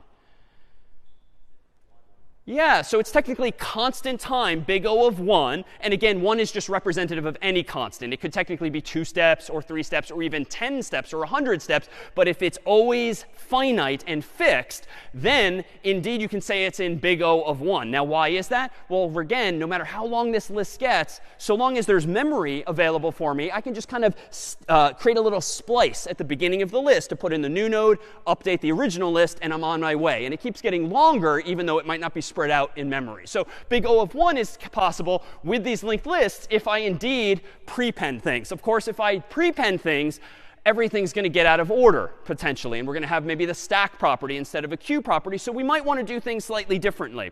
So instead of doing this, whereby we kept prepending, suppose we append to the end of the list instead. So if we now insert the 1, the 2, and the 3, as we might want to for a queue to maintain that fairness property, we might start with an empty list. We might add the 1. We might append the 2, append the 3, and so it just is sort of laid out differently in memory. And again, if I can come to you in the middle, what's the running time of search? Again, when the linked list uses this append implementation. Yeah, still big O of n, because in the worst case, you're going to have to go through the whole list just to find it. And notice, it doesn't matter if you have an intuition now that the bigger numbers might very well be at the end. You have no way to jump to the end. You have no way to jump to the middle or do anything resembling binary search. Every search has to start from the left and follow the arrows again and again. All right, so I don't think we've done any better there. And in fact, what is insertions running time now in big O? When we're appending to the list in this way, as we might to implement a queue instead of a stack. What's the running time of inserting a new value? Big O of? So not big O of 1 in this case, but big O of n, because if I'm appending, by definition, I have to start here and traverse the whole thing looking for the end. Now, this is a bit of an overstatement, right? You could obviously optimize this slightly by maybe adding another variable that always points to the last element, sort of a cheat sheet, a shortcut that gets you all the way to the end. That's totally fine. It doesn't really fit the traditional definition of a singly linked list, but there's absolutely smart engineering solutions to these kinds of problems. But as designed, it would indeed be big O of n to insert to if you've got to go all the way to the end and you're not using a little extra memory to get yourself there quickly. Well, what if we want to take things one last step and not just append blindly? Because even though I inserted 1, 2, 3, if I inserted them in random order, they would end up in random order. What if you want to maintain a sorted list from smallest to largest? Well, then you might want to insert numbers like this. Starting from an empty list, we might have a 2. Then we might try inserting a 1, but we want to keep it sorted. So now we're going to prepend in our code. But then you might want to insert a 4. So you would append the 4, because you're probably going to look for the right spot to insert it. Then we're going to insert a 3. And this one's getting a little annoying, because now you have to like iterate over the list, look for the right spot, and then do a little smarter of a splice. But it's possible. But you don't want to orphan the 4, for instance. And then ultimately, we get back to this question. What would the performance be of your linked list if you're trying to maintain sorted order? Well, search, I think, is going to be big O of n for the same reasons as before. What about insertion? Big O of what? For inserting into a sorted linked list. Yeah, in the worst case? Yeah, it's still big O of n. So it's no worse than, but it's not really any better than appending. But we gain the additional property of maintaining a sorted list, which might very well be useful if you're sorting your contacts in your phone or something like that, where it just makes sense to maintain sorted order. Now, in the code for online today, if you take a look at some of the final versions of code, like list6.c and list5.c, as we'll post on the website, you can actually see code that will solve all 3 of these problems. The prepend version that we wrote live, the append version, which we talked through, as well as this sorted order one. But I think I'll avoid showing it live just because I do think that starts to escalate quickly. But I think we have enough of a building block, if we're comfortable with prepending, to at least solve some real-world problems with these linked lists. Questions then on linked lists, which we'll now leave behind on their own, but now use this technique to solve fancier problems, but much less code. Questions on linked lists. All right, so to recap, we've kind of taken a sidestep with linked lists. Like, we have this dynamism now where we can grow and shrink our chunks of memory without over-allocating or accidentally under-allocating, as in the world of an array.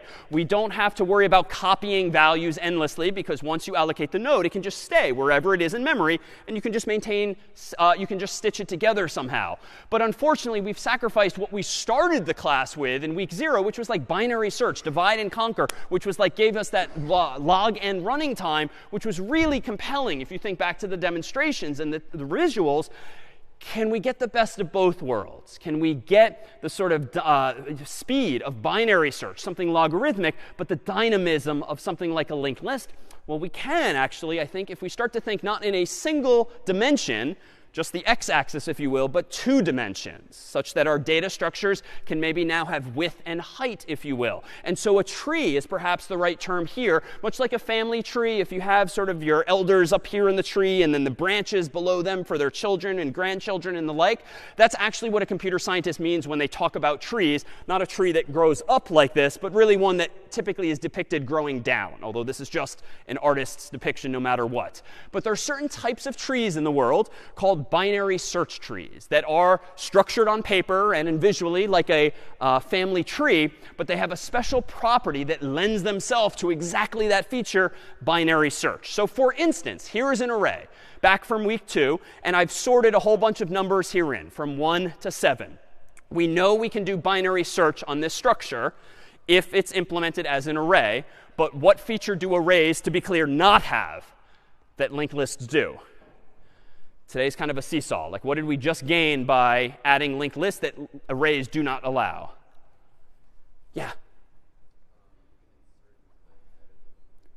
Yeah, you can insert more elements without having to copy or moving everything else around. Like right now, in this single dimension, if these values to the left and or right are already used, then you have to move everything. And that's where we started today's story. So arrays kind of paint you into a corner, because you have to, by definition, decide in advance how big they are. Well, couldn't we have some kind of array that can still grow, but still is contiguous, so we can do binary search in some way? Well, yes, if we sort of rethink how we implement binary search. Let me propose that I've chosen these 7 elements in the array, much like the lockers from week 2, to be ordered from smallest to largest. I've highlighted now in yellow the middle elements here. And if we were telling the story of week 2 going left or going right, let me highlight in red the middle elements of the left half and the right half. And then let me further highlight in green the other elements in between those. And there's actually a pattern here, as you might notice, whereby there's 1 yellow in the middle, and then there's the 2 red and the 4 green. There's kind of an implicit structure there, if you will. And what if I do start to think in 2 dimensions, and instead of laying out an array of lockers like this on the x-axis only, what if I kind of like slide the 4 up and pull the 1, the 3, the 5 down, and kind of draw this in 2 dimensions instead? Well, let me do that as by separating these things like this, such that now let me propose that each of these squares, maybe it doesn't have to be contiguous. It can be anywhere in the computer's memory. But I can't have these crazy gaps among them. How could I perhaps keep these things connected conceptually? What should I add to the picture, if you will? Yeah. Say again? So branches, metaphorically here, and more technically in the language of C, maybe just some arrows, some pointers. So I won't bother drawing things as rectangles constantly. Let me propose that we're now just abstracting away what a node is. But let me claim that each of these squares now is a node. And a node might have a number, but it might also have a pointer. Heck, maybe even 2 or more pointers. And let me draw those now. I don't care about addresses like 0x1, 2, 3, 4, 5, 6, 7, 8, 9 anymore. Let's just draw our pointers with arrows. But now let me propose that we could very well think about this as a tree storing what was previously array data, but now each of these nodes can be anywhere in memory. And moreover, even though I've kind of painted myself into a corner visually on the screen, so long as there's more memory in the computer, I could put the number 0 over here. I could put the number 8 over here. And if I'm smart, I could probably, if I want to insert other numbers like 2.5 or 1.5 or values in between, I bet we could kind of make room by swiveling things around and just kind of hanging things off of these branches slightly differently. And so what does this gain me? Well, if I instead start to model my data not single dimensionally, but in 2 dimensions, and I connect those nodes with these pointers, what can I now do? I think I just gave myself back binary search. Why? Suppose I'm searching for the number 5. How do I find it? Well, just like in a family tree where you might visually start reading from top to bottom, I'm always going to start from the so-called root of a binary search tree. This is just like the list pointer that kicks off the whole linked list process. This is the so-called root. All right, here I am at the number 4. I want to find the number 5. What decision can I make when I see that I'm currently at the number 4? Just like the phone book from week 0. Where is 5 not? It's not to the left, and if I had built a little mobile here or something, we could very dramatically snip off this branch. This is like very low budget animation. These nodes could like fall to the ground, and we're left with half of essentially a tree. But what do I now know? It's obviously the 5 to the right. So let me go to the right. 6 is obviously not the one I'm looking for, but what do I now know about the 5? Well, 5 is less than the 6, so I can sort of snip this off here because I know it's not going to be down there, and I can follow the remaining arrow here, and voila, I just found it. And now without getting into the weeds of the math, I've got here what 7 elements. That's roughly 8 if I round up. And if I do some log base 2, I actually, 1, 2, 3 is the key detail here. The height of this tree is 3 because I took a list of size 7 and I halved it and I halved it in order to let it dangle in these 2 dimensions, plus or minus 1 for rounding's sake. So what do I get back? I now have binary search, but it's not like the middle of the middle of the middle. I now follow these arrows in one of 2 directions. So each of these nodes now has an int and maybe a left pointer and a right pointer, but you could call them anything you want. And so I've gotten back binary search and dynamism, because if you want to add 0 or 8 or 9 or 10, we can just dangle them at the bottom of the binary search tree. So what would this look like in code, but we won't actually implement it line by line? Well, here was previously our definition of a node for a linked list, which was one-dimensional, if you will. Even though it might bounce up and down on the screen, it was still just a line, if you will. Well, let me get rid of the single pointer in the linked list. Let me make a little bit of room here in this type def, and let me propose that we just add 2 pointers, each of which is a struct node star. One will be called left by convention. One will be called right by convention. And so long as someone, not me, not today, not in class, writes the code that stitches together this data structure too, handling both the left child and the right child, so to speak, I think we can indeed stitch together that 2-dimensional structure. And moreover, once you have this in memory, you can translate pretty elegantly to code binary search itself using a principle we talked about recently too. Here is, for instance, a function that I'll write by just clicking through steps called search, whose purpose in life is to return a Boolean, true or false. The number I'm looking for is in the tree. This search function, therefore, takes 2 arguments: the number I'm looking for, called number, and then a pointer to the tree, the so-called root of the tree. Now, how can I implement binary search in code? Well, recall our brief discussion of recursion. It turns out recursion is a beautiful technique, and honestly, more obvious technique when you have 2-dimensional structures, which finally, after 5+ weeks, we now do. Here's maybe my first line of code here. If the tree is null, then obviously return false. You've handed me an empty tree. There's nothing going on. Obviously, the number you're looking for is not going to be here. So that's my safe base case to make sure I don't screw up and recurse infinitely. Well, what else might be the case? Well, if the number I'm looking for is less than the tree's own number. And now recall that tree is a node star. So even though I'm calling it a tree, it's really the current node that's been passed in. So if the number I'm looking for is less than the current node's number, then I must know that the number I'm looking for is to the left, so to speak. So how can I solve that? Well, this is where the magic of recursion. Just return whatever the answer is to calling search again, but on a subtree, if you will. This is the sort of equivalent of snipping off half of the tree. Pass in the left subtree, if you will, with the same number. Else, if the number you're looking for isn't less than the current node's number, but greater than, snip off the other subtree instead and just return whatever search says it finds in the right subtree here. And then there's a fourth and final case. What else could be true logically? Yeah? Perfect. If the number you're looking for equals the number in this node, then I'm just going to return true. And you might recall from our recurring discussions of design, I don't strictly need to ask that explicitly. Either there's no node, it's to the left, it's to the right, or you found it. So I can just whittle that down as usual to an else. And this now returns my true. So here, too, this is where recursion, once you get comfy with it, sort of gets pretty elegant and cool in the sense that, wow, even though there's a lot of lines here, I mean, there's only a few interesting lines. A lot of it's like curly braces at that, which, strictly speaking, I could get rid of. And so recursion lends itself to elegance when it comes to traversing these 2-dimensional data structures as well. So that is in code how you might implement something like search. Questions then on these trees? We have dynamism. We can insert more nodes to them. They're faster because we get binary search back. But there's got to be a price paid. Any downsides or question or downside?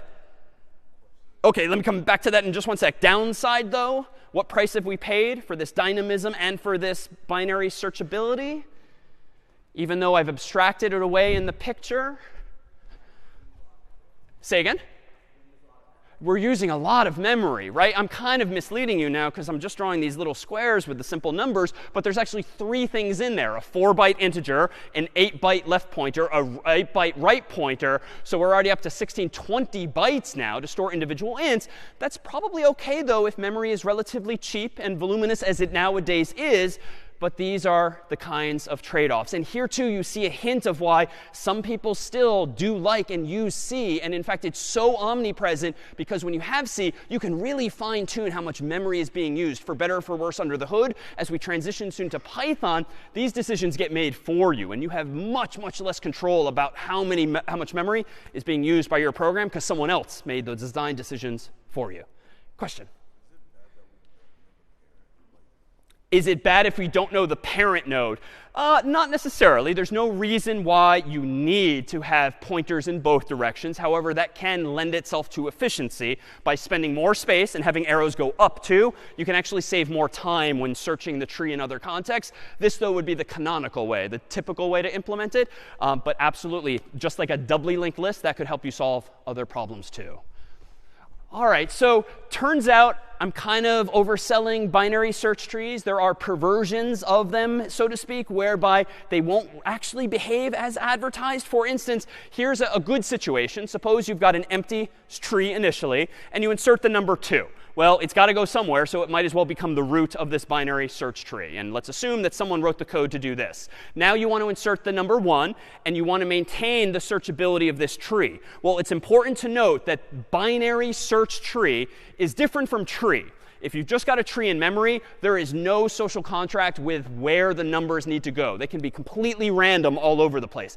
Binary search tree means that you can do binary search. Means that any node here is going to be greater than every node here and less than every node here. And that's a definition. It's a recursive structural definition that must be true to be a binary search tree, or BST. So if we maintain that property ourselves, let me insert 2. Let me insert 1. 1 belongs there by that definition. Let me insert 3. 3 belongs there by that definition. But I kind of got lucky in that I, in the story, inserted 2, and then 1, and then 3. Let me propose a sort of perversion of the algorithm whereby we just get unlucky. Let me propose that we insert 1 first. And then we insert 2. Well, where does 2 go? Well, logically, it goes to the right because it's larger. All right, now the user inserts 3. Where does it go? OK, it goes there, logically. And how does this story unfold? The user inserts 4, 5, 6. It's wonderfully sorted in advance by luck. But this is a perversion of the structure in what sense? It's still technically a binary search tree. But what does it look more like? It really is devolving, if you will, into a linked list. And so if you, the programmer, don't implement a binary search tree with some kind of repairs going on, such that as soon as something gets, whoa, a little too long and stringy, I think I can fix this. It's going to be an annoying a number of lines of code, which we're not going to write here or in a p set. But we could kind of pivot this thing, right? And we could just rejigger things so that the 2 becomes the new root, the 1 becomes the left child, the 3 becomes the right child. But that's what, like 2, 3 plus lines of code. It's possible, it's doable, but it's extra work, it's extra code. So unless you write that code, though, and maintain balance of these trees, just because it's a binary search tree does not mean its height is going to be log base 2 of n. The height could be n, in which case you don't get those properties. So when it comes to looking up in a balanced binary search tree, yes, it's log n. But if it's unbalanced, if you don't add that additional logic and those repairs, so to speak, it could devolve into big O of n. And this is a whole category of algorithms and fanciness that you would explore in a higher level course on algorithms and data structures. There's lots of way to do that sort of fixing that I'm alluding to in the picture there on the screen.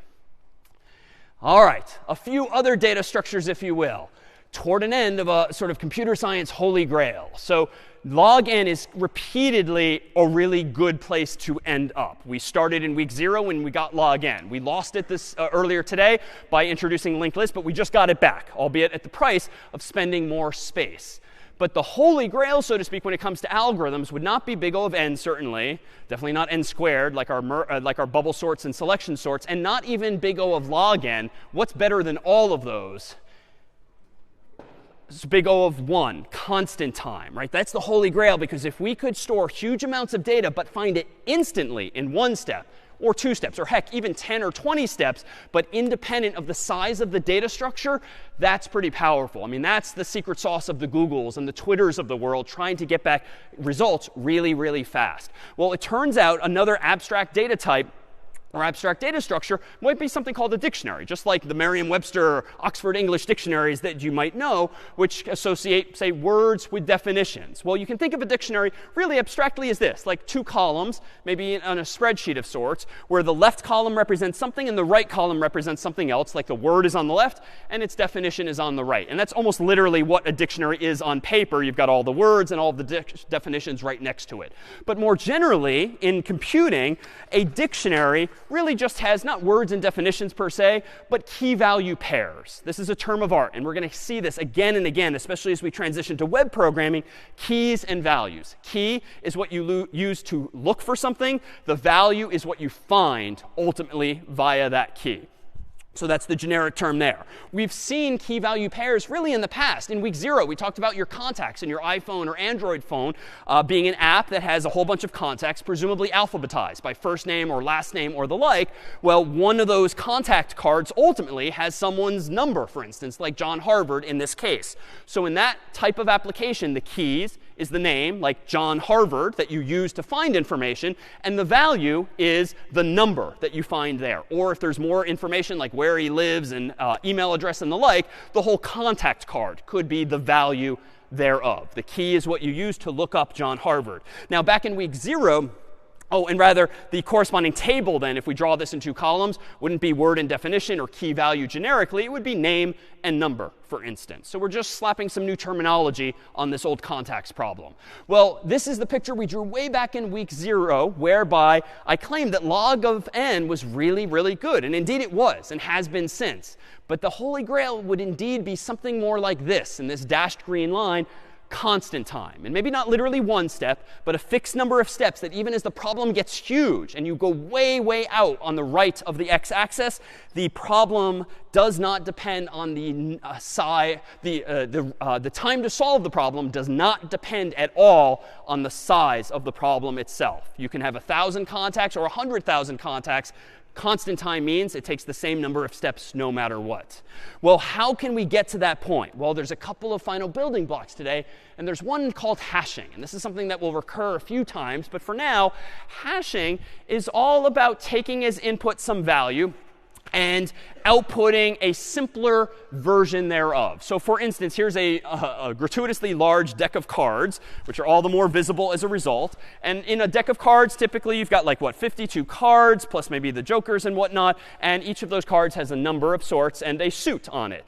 And here are literally 4 buckets on the stage. And how might I go about sorting these cards? Not just by number, but also by suit. Well, you could certainly like spread them all out and sort of make a mess of things and just kind of reason your way through it and get everything in order according to suit and ordered by number. But most of us, even if you don't have 4 buckets at home, probably are going to do something a little more intuitive, feels like an optimization, where if I find like the 9 of hearts, I'm going to put that into the hearts bucket. The king of spades, I'm going to put that into the spades bucket. The jack of diamonds over here. And I'll do this with the queen of diamonds and the ace of clubs here and the 3 here and the 10 here. And even though it's still going to be 52 steps, why am I, and maybe at home, like why would you perhaps do this step first? What's the value of bucketizing the values in this way? And that actually is kind of a term of art. What's the value of doing this first before you sift through and try to sort the numbers? Yeah?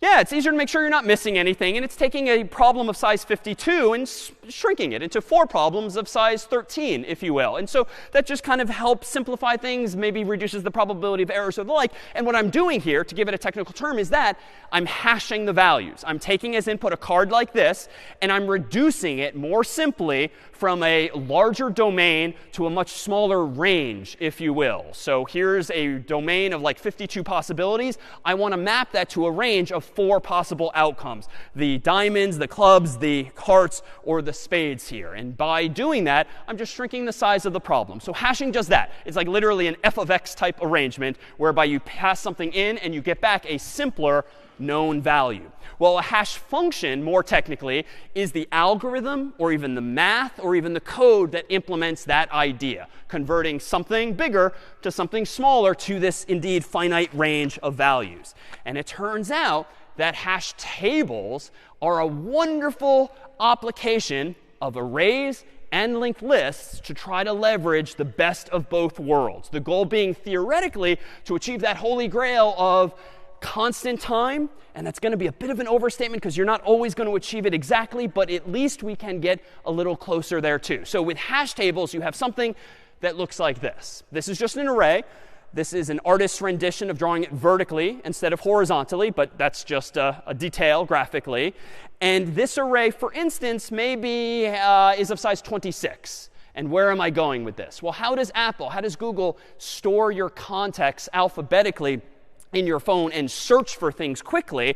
Well, they probably alphabetize, at least in English, according to A through Z. Or if we convert that to numbers, it's like, what, 65 through whatever. Or really, 0 through 25 suffices. If we're using an array of size 26, we start counting at 0, and we count up to 25. But let's abstract that away as just letters of the alphabet. So maybe what Google and Apple are doing in your phone is storing all of the A's up there, all of the Z's down there, and everything else in between.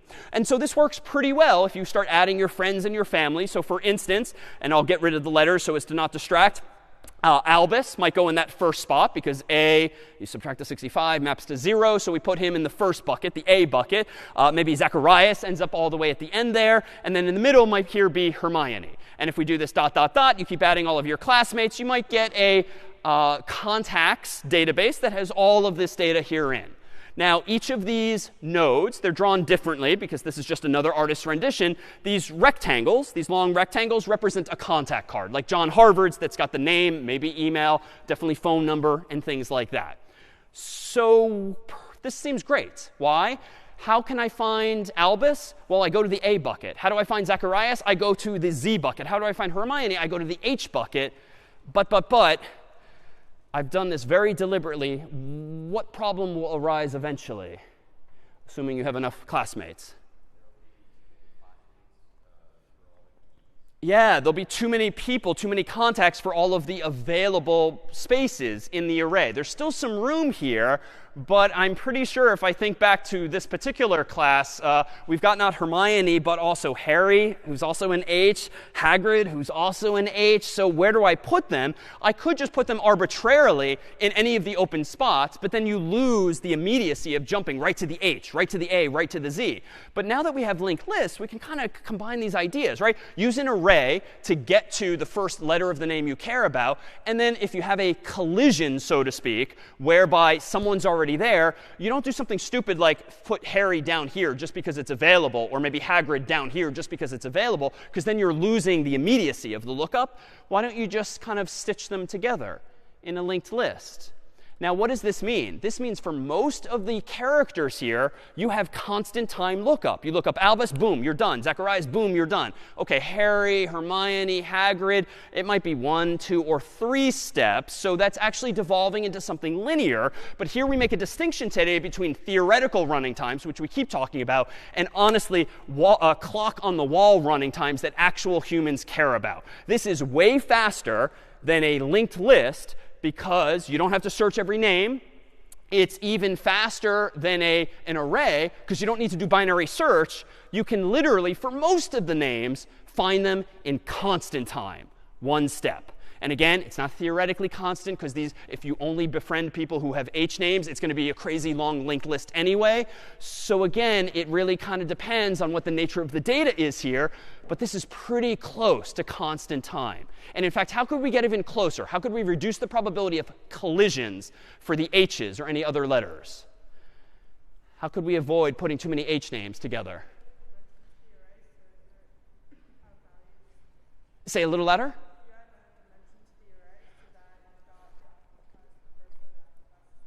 OK, yeah, so we could add another dimension, if you will, but let's not add a third dimension per se, but let's indeed look at not just the first letter of everyone's name, but the first and the second. And in fact, let's see if that gets us a little further along. So let me go ahead and propose, if you go through the whole Harry Potter universe, there's actually a lot of collisions if we keep going. And so we've got the L's here, the R's, the S's, and so forth. Well, let's clean this up here. Hermione originally went to the H location, but let's decrease the probability of collisions there and everywhere else. Instead of putting Hermione, Harry, and Hagrid all together, let's go ahead and do this instead. Instead of labeling these buckets A through Z, let's just give ourselves more buckets. So in fact, this might be H. Well, instead of H, maybe this should be HA. And then this should be HB, HC, HD, HE, HF. Now, some of those are a little nonsensical because I can't think of names that match most of those. But it's deterministic. At least we know the bucket will be there, which is important even if it's empty. And now we can put Hermione here. We can put Harry here. But uh-oh, we didn't do this perfectly well. Hagrid still collides. So let me come back to you. How can we reduce the probability of Harry and Hagrid colliding? Yeah, so we could look at the third letter. OK, so let me try that. Instead of HA, let's look at HAA, HAB, HAC, dot, dot, dot, HAQ, dot, dot, dot, HEQ, HER, HES, and so forth. And now I think those names, and probably all of the others we saw, are now much more cleanly distributed. There's much lower probability of collisions unless two people have like almost the same names, or one is like a prefix of the other. But, even though we're now closer than ever to constant time, because the odds that we hit a collision and have to devolve to a linked list are much lower, what's the downside? That's not completely obvious from how I've depicted this on screen. What's the price I'm paying here? Yeah. This is a huge amount of memory. The number of cells here in the array is now, what, 26 times 26 times 26 for the first, the second, and the third possible characters, all combinatorically combined here. That's a lot. I didn't even draw them. I have the dot, dot, dot to evoke that instead. That's a huge amount of memory. This is a very sparse data set now, and odds are you're going to waste so much memory, even for the names like HAE, HA, like HEQ. Like, I can't even think of names. So many of those buckets are going to be empty, not to mention the AAA and the ZZZ and everything else in between. So it's a trade-off, and it might be too expensive a trade-off, and so you might have to tolerate something like the collisions we had earlier, whereby even though they might very well happen, at least you are decreasing the probability by perhaps having more buckets like this. And in fact, if I rewind now to where we might have gone with this, here's how we might represent these nodes in the tree. Previously, in the past, we've had a person who had a string name and a string number, aka now char star. And so here now might be how, in this hash table, we represent someone's name and number, as well as a pointer to the next element in the list. Let me rewind just to the picture here. We keep drawing different shapes because, again, these are abstractions. Who really cares if they're to scale now? We've got enough room for the person's name. Not pictured on the screen is Hermione's number, but that's somewhere in this rectangle. But yes, pictured here in this little square is a pointer to the next node in the list. So by storing name and number, maybe her address, maybe her mailing address, whatever, in addition to a pointer, allows each of these nodes to be connectable, just like the nodes in a linked list. But where they're starting is in an array. So the array gets us like 1/26, or gets us narrows the problem from size 26 to 1, gets us to the linked list in question. Hopefully it's a single person, or perhaps it has more than that. Meanwhile, what is the hash table itself? The hash table, the whole thing, is literally just an array. I've hard-coded the simplest version of size 26, but what do each of those boxes in the vertical array represent?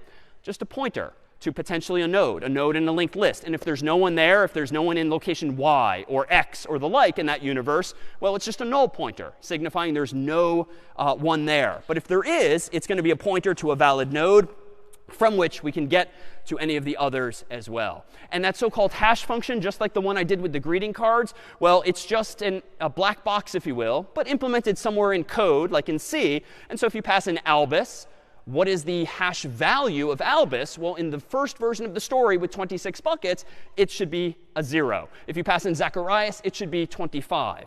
And so just as my cards were being hashed to one of 1, 2, 3, 4 values, now these names are being hashed to one of 26 possibilities, or 26 times 26, or 26 to the third power if you have more and more granularity than that. questions on this implementation now of this idea of a hash table?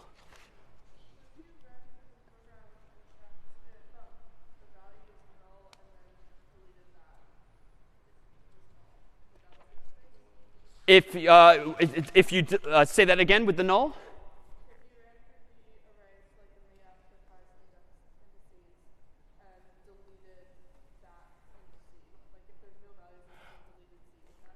Oh, well, good question. So if there's so much sparseness, there's all of these empty cells in the array, couldn't you just go in and free them or delete them or just kind of shrink the array and not have AAA and AAB and AAC only have the prefixes, 2 or 3 characters that you need?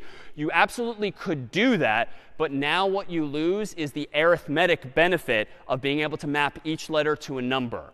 If you start freeing up unused space, you don't know that Zacharias is necessarily at location 25. Albus is still going to be at location 0, but if you've deleted some of the elements in the middle, Zacharias could be at 24 if you've deleted one, 23 if you've deleted another, and so you don't have that arithmetic immediacy that you need in order to index into the array with constant time. And the same is going to be true if it's 2 letters or 3 letters. You need to be able to trust that you can do some quick math and jump to the right index in constant time. And that's, again, the appeal of these arrays.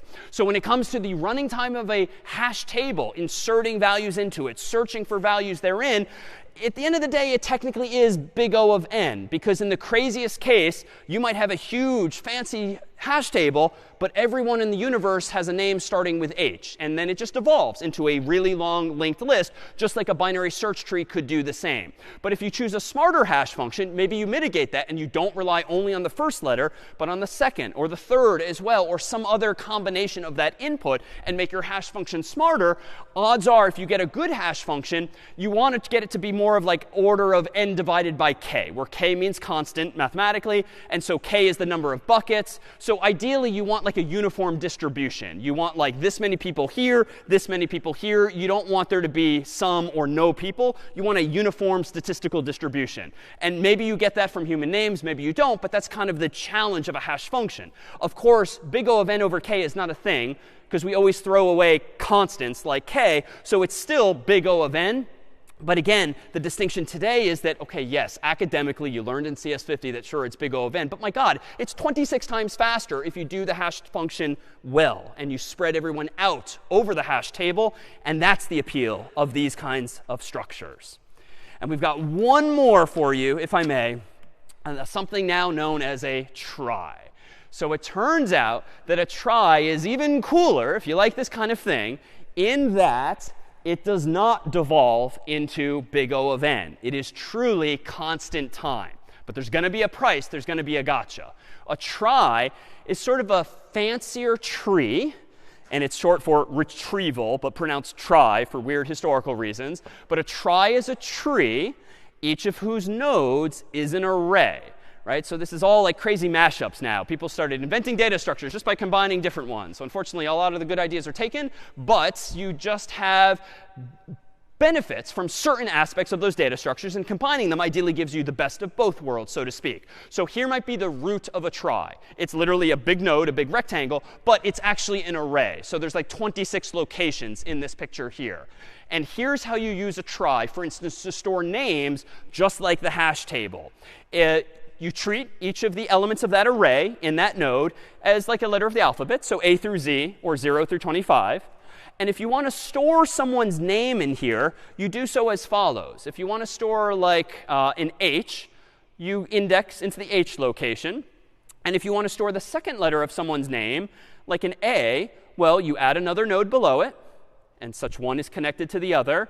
And you then identify the A in that array. And then you go on and maybe put a G, if the goal is to store, spoiler now, Hagrid in this data structure.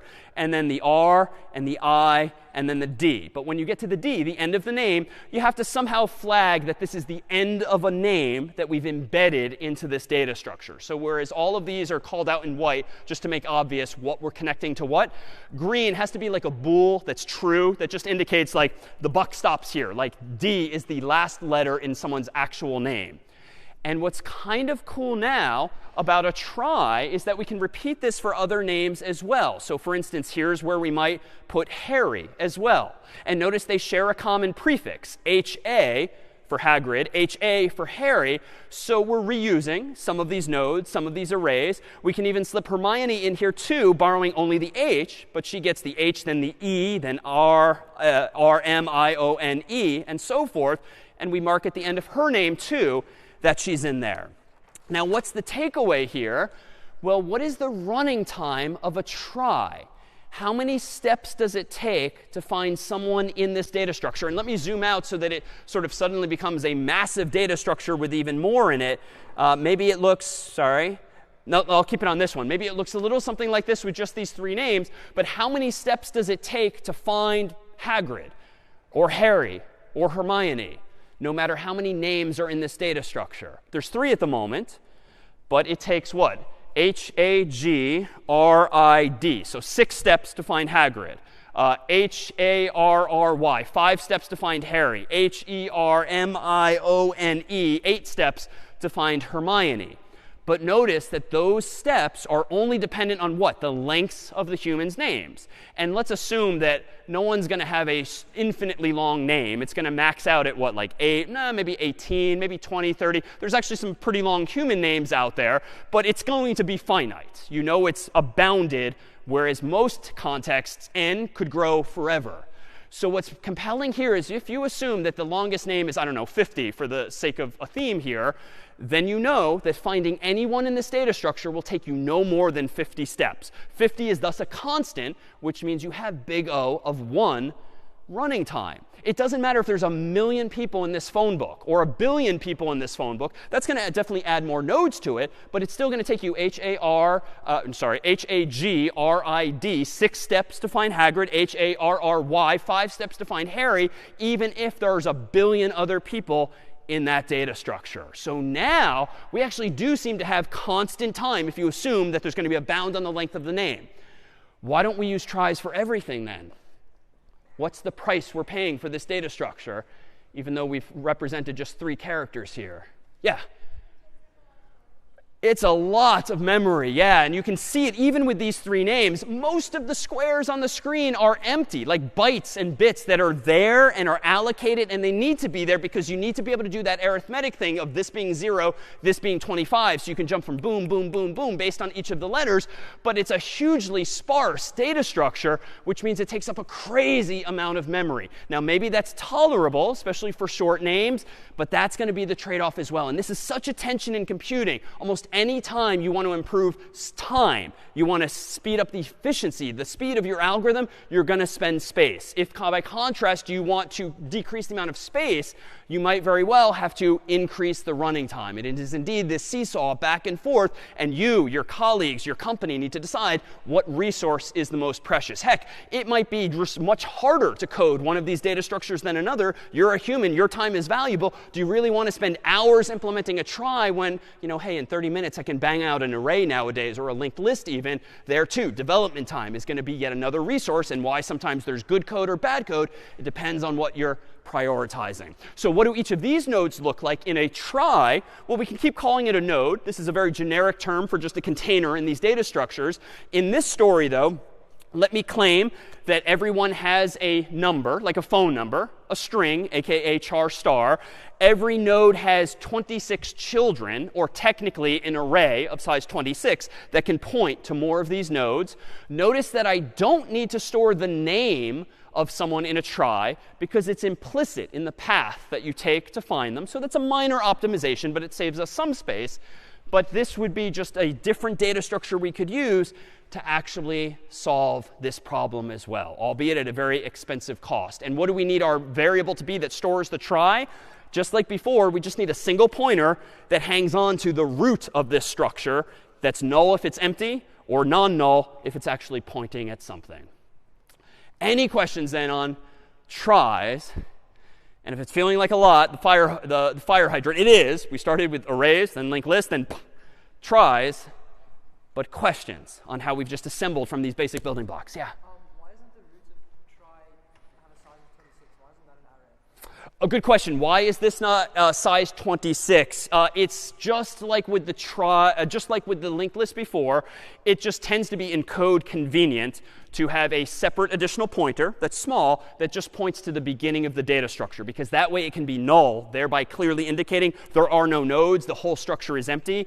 If you allocated one of those nodes, you absolutely could, but then you'd be just wasting space even if it's empty, and it creates an ambiguity. So just having a single pointer linked to the beginnings of all of these things is a good thing.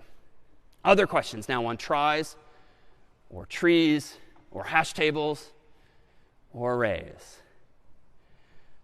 So what problems might arise? Well, here's a counter example. What names are manifest in this try here? Feel free to just call it out. What do you see?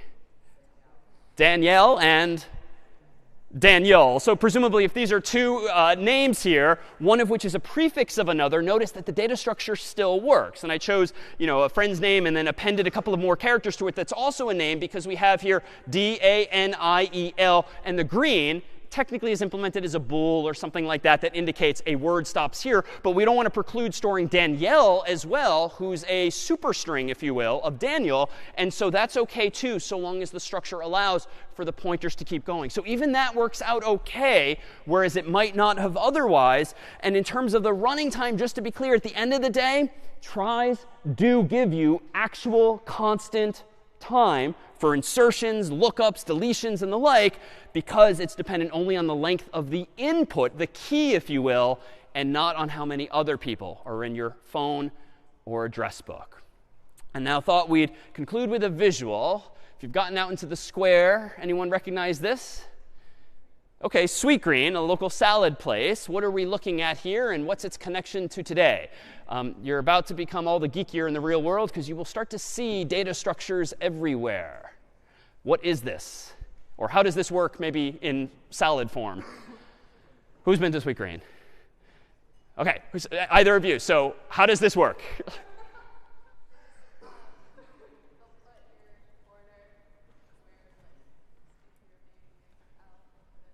OK, good. So if you order a salad for someone named L, when it's ready, they put it in the L section here. And so this is kind of a set of key value pairs, right? If L is the first letter of someone's name, the value hopefully is the salad. And so what you kind of have here is a dictionary, key value pairs, where it's not words and definitions, it's names and salads. And you can think of this, too, as kind of a hash table. Why? Even though it actually doesn't fit on one long shelf, because the store is only so big, this is really an array. And apparently, A is missing, or maybe it's around the corner, but this array just happens to wrap onto multiple lines, but it's still conceptually a single dimension. But suppose two people have the name L. What do they do typically?